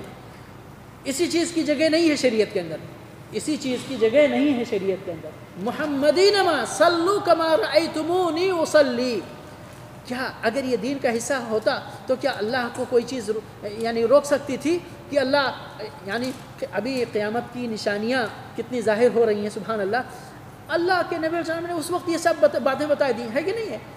کیا اللہ کو نہیں معلوم تھا آگے امام ابو حنیفہ پیدا ہوں گے، امام شافعی پیدا ہوں گے، امام مالک پیدا ہوں گے، لوگ ان کی اتباع کریں گے اور ان کی اتباع کرنا دین پر عمل کرنے کے لیے ضروری ہے؟ تو کوئی رکاوٹ تھی کہ اللہ اور اس کے رسول کے نزدیک بھئی اللہ نے دجال کا نام لیا، اللہ کے نبی صلی اللہ علیہ وسلم نے دجال کا نام لیا نا، مہدی کی بات کی نا، عیسیٰ علیہ السلام کے نازل ہونے کی بات کی نا. یہ شخصیات ہے کہ نہیں ہے؟ تو کیا وجہ ہے کہ امام ابو حنیفہ، امام شافعی، امام مالک، امام احمد بن حنبل کا نام نہیں لیا اللہ نے، اللہ اور اس کے رسول نے صلی اللہ علیہ وسلم؟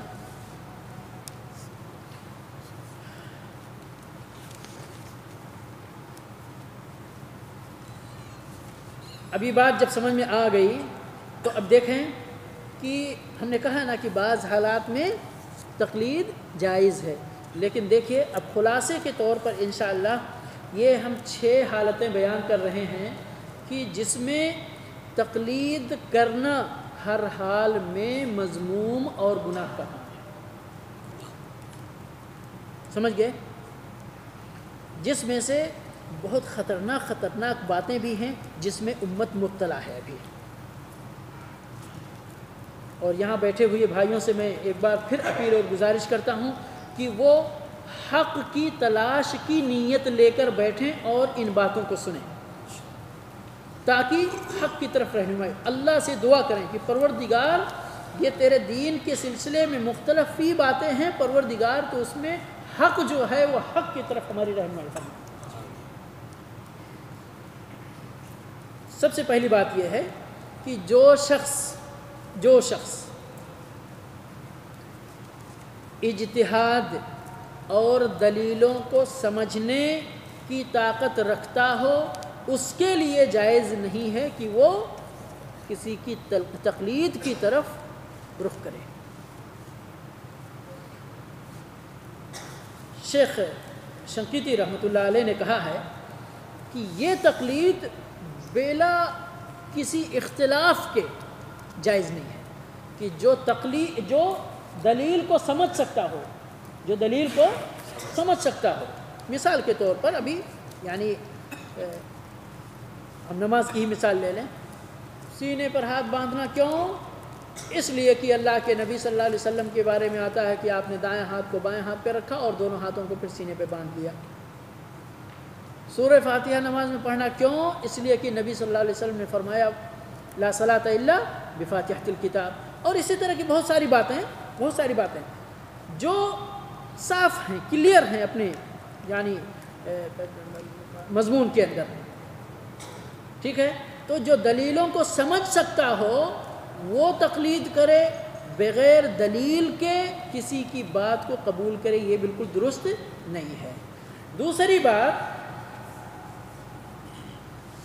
اگر وہ اتباع کی طاقت رکھتا ہے، اور اتباع کی تعریف کیا پڑھ چکے ہیں کہ دلیل کی روشنی میں کسی عالم کی بات کو قبول کرنا، دلیل کی روشنی میں پہلے جو ہے وہ مجتہد کی بات، پہلا نقطہ کہ مجتہد کے لیے جائز نہیں ہے کہ وہ کسی کی تقلید کرے، یعنی قرآن پڑھ سکتا ہے، قرآن کو سمجھ سکتا ہے، عربی زبان معلوم ہے، نبی صلی اللہ علیہ وسلم کے فرامین پڑھ کر سمجھ سکتا ہے، اپنا دین قرآن و سنت سے ڈائریکٹ حاصل کر سکتا ہے علم کی روشنی میں، تو اس کے لیے جائز نہیں۔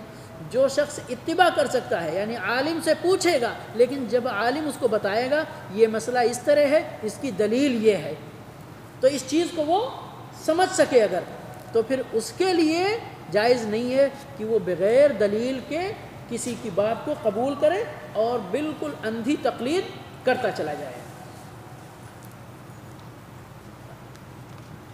اس میں علماء کی اپنی اپنی باتیں ہیں، لیکن وقت کی تنگی کے باعث میں آگے بڑھتا ہوں انشاءاللہ۔ تیسری بات یہ ہے، اور یہ بہت اہم ہے کہ جب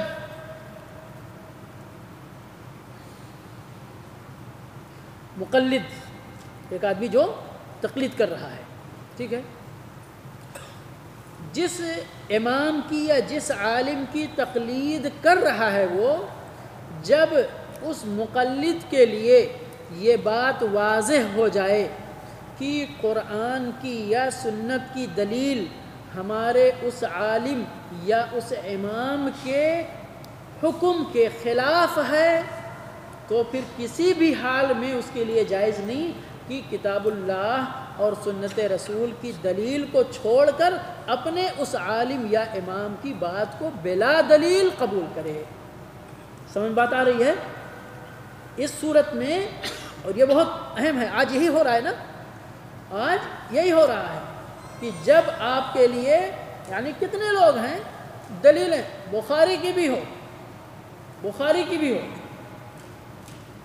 الگ الگ قیاس سے، ابھی اس پچھلے جمعہ کی بات ہے، ایک جمعہ کے بعد نکلنے کے بعد ایک شخص کے سامنے بات آئی کہ دوران خطبہ خطیب خطبہ دے رہا ہو تو اس وقت سنت پڑھنا چاہیے کہ نہیں؟ تو بڑے حساب سے اس نے سوال کیا کہ خطبہ سننا کیسا ہے موسیٰ؟ نے کہا خطبہ سننا واجب ہے، ضروری ہے۔ سنت پڑھنا کیسا ہے؟ مستحب ہے، سنت ہے۔ کہا واجب کو چھوڑ کر سنت سے شغل کر سکتے کیا؟ ہے نا؟ ہمارے آپ کے ذہن میں کیا ہے کہ واجب کو چھوڑ کر واقعی سنت نہیں پڑھنا چاہیے۔ خطبہ سننا واجب ہے، سنت پڑھنا سنت ہے۔ اب کیا خطبے کے دوران، بعد میں آیا جب میں نے دونوں باتیں الگ الگ اس کو بتا دیا، تو ابھی خطبے کے دوران پھر سنت پڑھنا کیسا مجھا؟ خطبے کے دوران سنت پڑھنا یہ نبی کی سنت ہے، نبی کی سنت ہے صلی اللہ علیہ وسلم نے۔ کیسے واجب کو چھوڑنا؟ پھر کیسے واجب کو چھوڑ سکتے سنت کے لیے؟ میں کہا یس، ہمارے عقل میں یہ تمہاری بات نہیں آتی، ہمارے عقل میں جو بات آتی ہے کہ ہمارے نبی نے جو کام کیا وہ ہر عقل سے اوپر والی عقل ہے۔ صحابی آئے بغیر سنت پڑھے بیٹھ گئے، آپ نے فرمایا فلاں سنت پڑھ لی 2 رکعت تحیۃ المسجد؟ کہا نہیں، کہا قم فصلی رکعتین وتجوز فیہما، بخاری کی روایت ہے، بخاری کی روایت ہے، سمجھ گئے؟ بخاری کی روایت ہے کہ آپ صلی اللہ علیہ وسلم نے خطبہ روک کر ان کو 2 رکعت نماز پڑھنے کا حکم فرمایا۔ اب یہ بتائے جو یہ دین لے کر آئے اس کو نہیں معلوم کہ میں خطبہ دے رہا ہوں تو یہ واجب کام کر رہا ہوں، اس کو سننا واجب ہے یا پڑھنا ہے؟ آج ہم آ کر اپنی عقل یہ استعمال کر کے اس اصول پہ اگر عمل کرنا چاہتے ہیں تو پھر اس کا کیا حکم ہوگا؟ ہماری عقل اس چیز کو نہیں قبول کرتی، سمجھے؟ تو ہمیں کیا کرنا؟ اپنے نبی صلی اللہ علیہ وسلم کی سنت کو قبول کرنا، وہاں عقل نہیں استعمال کرنا، جہاں عقل کی ضرورت ہے وہاں عقل استعمال کرنا۔ یہاں تو سنت واضح ہے نا، یہاں نہیں استعمال کرنا۔ علی کل حال، تو جب دلیل واضح ہو جائے کہ وہ امام یا جس کی بھی تقلید کی جا رہی ہے اس کی تقلید کے خلاف ہے تو اس وقت پھر اس شخص کی تقلید کسی بھی حال میں جائز نہیں ہے۔ یہ بہت اہم ہے، آج کل یہی ہے۔ اور اس سے سبحان اللہ، اللہ رب العالمین نے سورہ احزاب میں 36 نمبر آیت ہے، فرماتے ہیں وَمَا كَانَ لِمُؤْمِنٍ وَلَا مُؤْمِنَةٍ إِذَا قَضَى اللَّهُ وَرَسُولُهُ أَمْرًا أَن يَكُونَ لَهُمُ الْخِيَرَةُ مِنْ أَمْرِهِمْ وَمَنْ يَعْصِ اللَّهَ وَرَسُولَهُ فَقَدْ ضَلَّ ضَلَالًا مُبِينًا، کہ کسی مومن اور کسی مومنہ کے لیے یہ جائز نہیں کہ جب اللہ اور اس کے رسول کا فیصلہ ہو جائے تو پھر وہ اپنا اختیار استعمال کرے۔ جو اللہ اور اس کے رسول کی نافرمانی کرے گا تو وہ بہت کھلی گمراہی میں مبتلا ہو جائے گا۔ اور اللہ رب العالمین نے اور فرمایا فَلَمَّا زَاغُوا أَزَاغَ اللَّهُ قُلُوبَهُمْ، جب انہوں نے جان بوجھ کر ٹیڑھا راستہ اختیار کیا تو اللہ نے ان کو ٹیڑھے کی ہی توفیق دی۔ اور یہ بہت ہماری آخرت اور ہمارے انجام کے لیے بڑا خطرناک معاملہ ہے۔ اس لیے اس نقطے میں اور اس مسئلے میں خاص توجہ دینے کی ضرورت ہے۔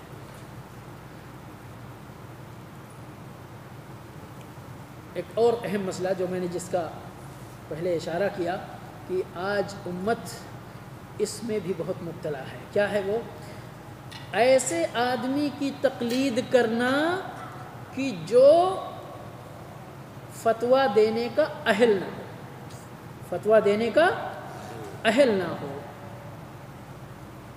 ہم جب بیماری میں مبتلا ہوتے تو علاج کرانے کے لیے بڑی تحقیق ہوتی ہے کہ نہیں ہے؟ فلاں ڈاکٹر کہاں سے پڑھا ہے، اچھا ہے کہ نہیں ہے، MBBS ہے کہ BMS ہے کہ کون ہے۔ یہاں خاص طور پہ ہمارے وہ معاشرے جہاں پر بنیادی طور پر علم نہیں ہے، جیسے میں نے جو نوٹ کیا ہمارا ساؤتھ، پہلے اللہ کرے ابھی تعلیم کا زور ہے، اللہ مزید توفیق عطا فرمائے،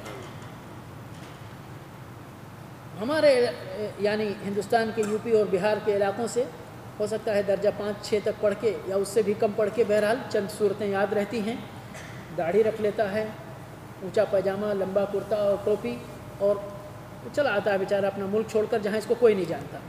اس کی حیت اور شکل صورت دیکھ کر اس کو کیا بولتے؟ مولوی صاحب۔ اب وہ مولوی صاحب کو نوکری کی تلاش ہوتی، کہیں بھی مسجد میں جگہ مل جائے گھس جاتے۔ اب مسجد میں آنے کا مطلب، یہ مسجد ہمارے معاشرے میں کیا ہے؟ دین کی نمائندگی ہے نا اس میں، اور یقیناً ہر زمانے میں تو پہلے چاہے وہ اذان سے امام سے خطیب، اب وہ مسئلہ دھیرے دھیرے بڑھتا ہی رہتا ہے۔ وہ مولوی صاحب اگر یعنی پرسنل ڈیولپمنٹ کا بھی ان کے اندر ذرا کچھ فکر ہو، کچھ مطالعہ کرے، کچھ وہ کرے تو بھی ذرا غنیمت ہے، لیکن وہ اس پہ محنت لگتی ہے نا. اور انسان سبحان اللہ یعنی اتنا کام چور ہوتا ہے، محنت نہ کرنا پڑے، روزی روٹی چلتی رہے، سمجھ گئے. تو قصے کہانیوں سے 1 گھنٹے سے اوپر تقریر کرے گا، لوگ خوب مزہ آئے گا لوگوں کو، لیکن علم کی بات نہیں. اب بہرحال اتنا بھی ہو تو مسجد میں امام ہے، مولوی ہے، خطیب ہے، تو دینی مسئلہ کسی کو درپیش ہوگا تو کہاں جائے گا وہ اسی کے سامنے رکھے گا. اب وہ مسکین، اس کو فکر رہ رہی ہے تو مجھے عالم سمجھ رہے ہیں، اب میں نے اور عالم سمجھ کر یہاں مجھے نوکری پہ رکھا ہوا ہے، اگر میں نے یہ ظاہر کر دیا کہ مجھے معلوم نہیں ہے تو مجھے تو نوکری سے ہاتھ دھونی پڑے گی. اس لیے اٹانگ پٹانگ شٹانگ جو بھی آتا ہے وہ خاص. اور ان کو مسکین کو کچھ بھی پہلے سے چونکہ ہے ہی نہیں ہے ان کے پاس، اس لیے جو بھی مولوی صاحب جس کے سلسلے میں ہمارا تصور ہے کہ وہ مولوی صاحب ہیں، وہ جو بھی بول دیتے ہم اس کو اپنا دین سمجھ کر قبول کر لیتے اور پھر دین کا کباڑہ کرتے چلے جاتے. یہ یاد رکھیں، یہ دین کے سلسلے میں غیر ذمہ داری کا ثبوت ہے. دین کے سلسلے میں غیر ذمہ داری کا ثبوت ہے، سمجھ گئے. اس سے پرہیز کرنا چاہیے، یہ بالکل بھی گنجائش اس کی نہیں ہے شریعت کے اندر. 5ویں بات یہ ہے جو میں نے تھوڑی دیر پہلے اس کا بھی اشارہ کیا، اور وہ بڑی خطرناک چیز ہے کہ بعین ہی کسی عالم کو، کسی امام کو یا کسی عالم کو آپ اپنے لیے فکس کر لیں کہ صاحب اب میں تو یہ اتنا بڑا متقی پرہیزگار عالم باعمل ہے کہ اب ہم کو اسے چھوڑ کر کہیں اور جانے کی ضرورت نہیں ہے. یہ چیز جائز نہیں ہے. کیوں؟ یہ مقام اللہ کے رسول صلی اللہ علیہ وسلم کے علاوہ کسی کو حاصل ہی نہیں ہے. مفروغ منہ، خلاص. نبی کی شخصیت آ گئی، معصوم ہے، تبلیغ رسالت میں نبی معصوم ہے صلی اللہ علیہ وسلم. صرف نبی معصوم ہے تبلیغ رسالت میں، باقی نبی کا کوئی امتی تبلیغ شریعت میں معصوم نہیں ہے. ہم جب اس کو فکس کر لیتے ہیں صاحب اس کے علاوہ ہم کو اور کوئی ضرورت نہیں، تو ہم نے وہ معصومیت کا درجہ اس کو عطا کر دیا جو ہمارے نبی کا مقام تھا. یہ چیز جائز نہیں ہے. 6ٹھی بات، وہ بھی بڑی خطرناک بات ہے، اور یہ تو یہاں میں اس مطالعے کے دوران اس چیز کو، اس نقطے کو حاصل کیا میں نے، لیکن اس سے پہلے بھی میں نے کہیں کسی کمپنی میں یہ بات ذکر کیا کہ صاحب آپ جس معاشرے سے نکل کر آئے، پیدا ہوئے، پیدا ہوتے باپ دادوں کا دین آپ کو جو ملا، اور مدرسے اور محلے کا جو عالم آپ کو دیتا رہا، ٹھیک ہے، فاتحہ خوانی ہونی چاہیے، شب معراج منانا چاہیے، شب برات منانا چاہیے، ٹھیک ہے، تقلید کرنی چاہیے، جو بھی یہ میٹرز ہیں مطلب سب کرنے چاہیے. آپ نے پیدا ہونے سے لے کر 25 سال کی عمر، 30 سال کی عمر، 35 40 جو بھی آپ کی عمر ہوئی، اور آپ اسی ماحول میں رہ گئے، ٹھیک ہے. اگرچہ آپ کی کوتاہی ہے کہ آپ نے مزید علم حاصل کرنے کی نہیں کوشش کی، لیکن پھر بھی ہم مان لیتے چلو ٹھیک ہے چلاؤں ہے وہاں تک. وہاں سے آپ نکل کر دوسرے معاشرے میں آئے تو ہم جیسے طالب علم سے ٹکرا گئے آپ. اب ہم نے کیا کہا کہ صاحب شب معراج منانا جائز نہیں ہے، شب برات منانا جائز نہیں ہے، فاتحہ خوانی جائز نہیں ہے، قرآن خوانی جائز نہیں ہے. ابھی تو آپ کے سامنے 2 راستہ ہو گیا. ایک راستہ وہ جس پر آپ پہلے سے چلتے رہے، اور ایک راستہ نیا موڑ آ گیا جس کی آپ کو ابھی اطلاع ملی ہے. ٹھیک ہے، اب مل گئی اطلاع تو آپ کے لیے یہاں بغیر اپنی طاقت کے مطابق، بغیر تحقیق کیے اس راستے کو یا اس راستے کو اختیار کرنا جائز نہیں. جب کسی مسئلے میں آپ کے سامنے 2 رائے آ جائے، 2 قول آ جائے، تو پھر بغیر تحقیق کے ان دونوں میں سے کسی ایک کو اختیار کر لینا. اور تحقیق کا مطلب کیا؟ آپ ضروری نہیں ہے کہ وہ عربی زبان نہیں جانتے تو آپ پورا ابن تیمیہ کا فتاویٰ پڑھیں تاکہ آپ کو پتہ چلے، نہیں. ایسے طالب علم کو تلاش کریں جو آپ کو کتاب و سنت کی روشنی میں معقول مسئلہ بتا سکے. صاحب شب معراج کرتے ہیں، کیوں؟ اس لیے کہ اللہ کے نبی صلی اللہ علیہ وسلم معراج پر گئے، یہ بہت بڑی نعمت تھی، یقیناً نعمت تھی، اس میں کوئی شبہ نہیں ہے. آپ نماز کی نعمت لے کر آئے، لیکن آپ نماز کی کتنی پابندی کرتے؟ نہیں صاحب. سوال ہے نا.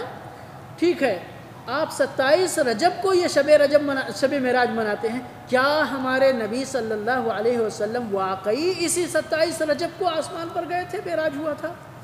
اگر ہاں تو کچھ معقولیت ہے، اور اگر ہم نے دلیل سے ثابت کر دیا کہ صاحب 27 رجب کو آپ کا معراج ہوا ہی نہیں تھا، پھر آپ کیا کرو گے؟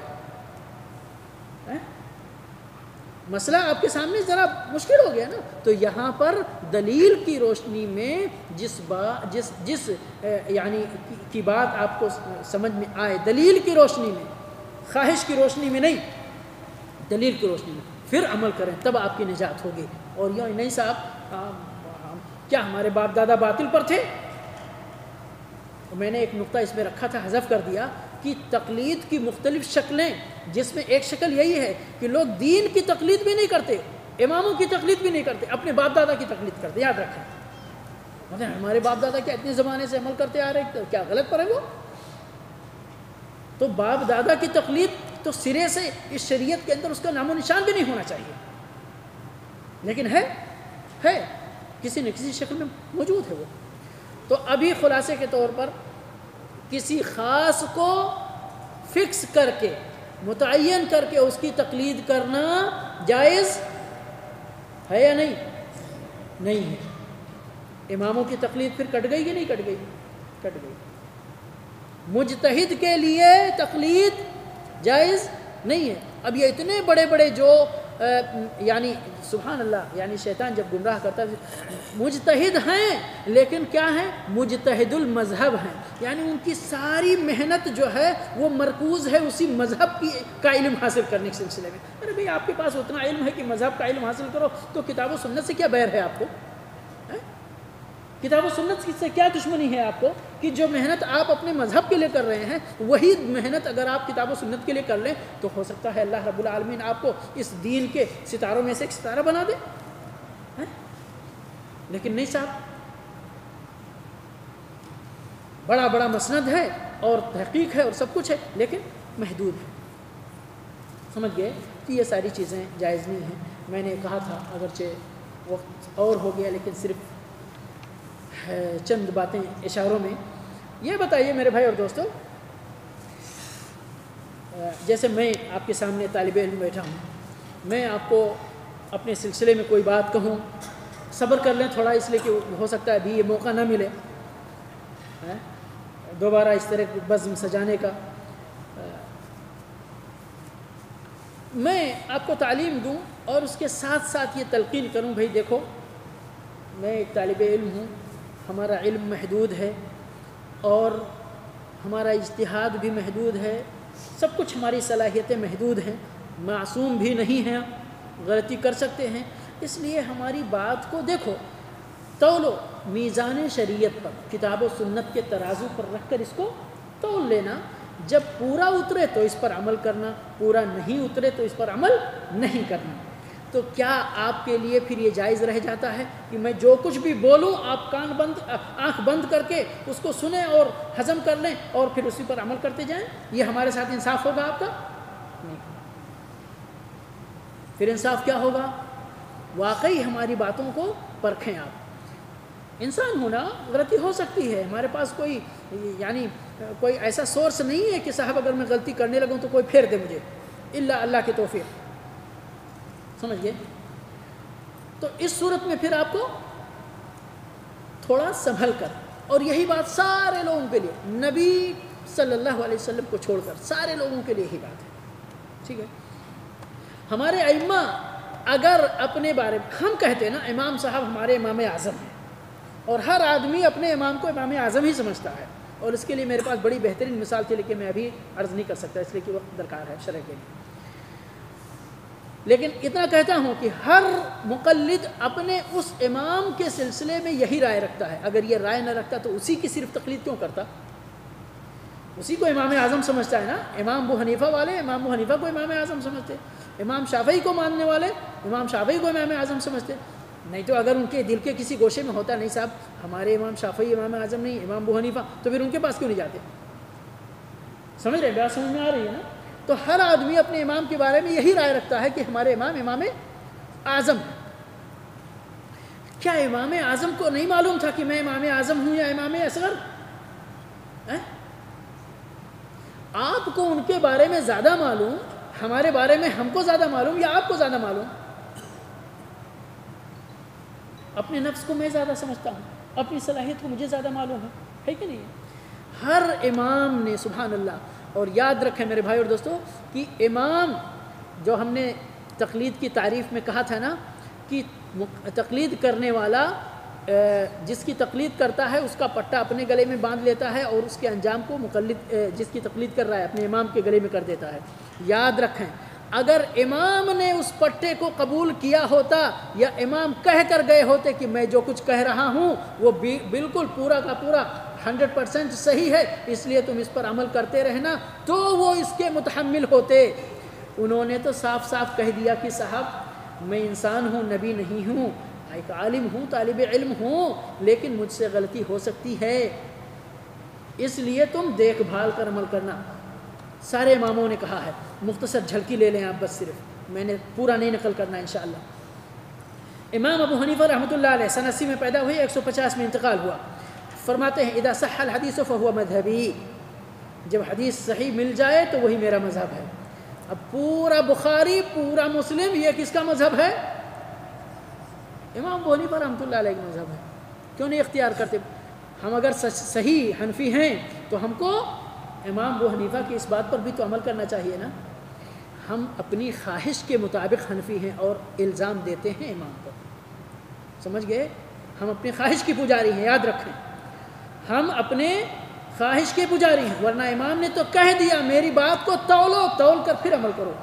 آگے فرمایا لا يحل لأحد ان يأخذ بقولنا، کسی کے لیے حلال نہیں کہ میری بات کو قبول کرے جب تک کہ اس کو معلوم نہ ہو جائے کہ ہم نے کہاں سے اس قول کو لیا، اس کی دلیل کیا ہے۔ اسی طرح فرمایا حرام علی من لم يعرف دلیلی ان یفتی بکلامی، اس آدمی کے لیے حرام ہے جس کو میرے دلیل نہ معلوم ہو کہ وہ میرے فتوے کو نقل کرے۔ البانی رحمۃ اللہ علیہ کہتے ہیں سبحان اللہ، یہ ان اماموں کی باتیں اس سلسلے میں ہیں کہ اپنے فتوے کو جب تک دلیل نہ معلوم ہو تب تک آگے بڑھانے کی اجازت نہیں دیتے، اور اگر یہ ہو جائے کہ نبی صلی اللہ علیہ وسلم کی دلیل ان کے فتوے کے خلاف ہے تو پھر ان کی کیا رائے ہوگی؟ وہ رائے آگے ہے۔ آگے فرمایا کہ اذا قلت قولا يخالف کتاب اللہ و خبر رسول صلی اللہ علیہ وسلم فاترکوا قولی، جب میں کوئی بات کہوں، میں اپنی رائے بیان کروں، کتاب اللہ سنت رسول کے خلاف ہو تو میری بات کو چھوڑ دو۔ اپنے شاگرد ابو یوسف کو کہا، ان کا نام یعقوب تھا، ان کا کہا ویحک یا یعقوب، بربادی ہو تمہارے لیے اے یعقوب، جو کچھ سنتے ہو مجھ سے وہ پورا مت لکھا کرو۔ کیوں؟ اس لیے کہ آج یہ میری رائے ہے، کل میں بدل دوں گا، کل یہ میری رائے ہے، پرسوں بدل دوں گا، سمجھ گئے؟ تو اس لیے پوری رائے، ہماری رائے نہ نقل کیا کرو، اس لیے میں بدل دوں گا، تمہارے پاس وہ نقل رہے گا تو تم فتویٰ دیا کرو گے، جبکہ میں بدل چکا ہوں گا۔ اسی طرح امام مالک رحمۃ اللہ علیہ نے کہا انما انا بشر اختی و اصیب، میں بشر ہوں، غلطی کرتا ہوں، صحیح بات بھی کہتا ہوں، فانظروا فی رائی، میری بات کو دیکھو، فکل ما وافق الکتاب والسنہ، جو کچھ کتاب و سنت کے موافق ہو اس کو لے لو، وکل ما لم یوافق الکتاب والسنہ فاترکوہ، اور کتاب و سنت کے جو خلاف ہو اس کو چھوڑ دو۔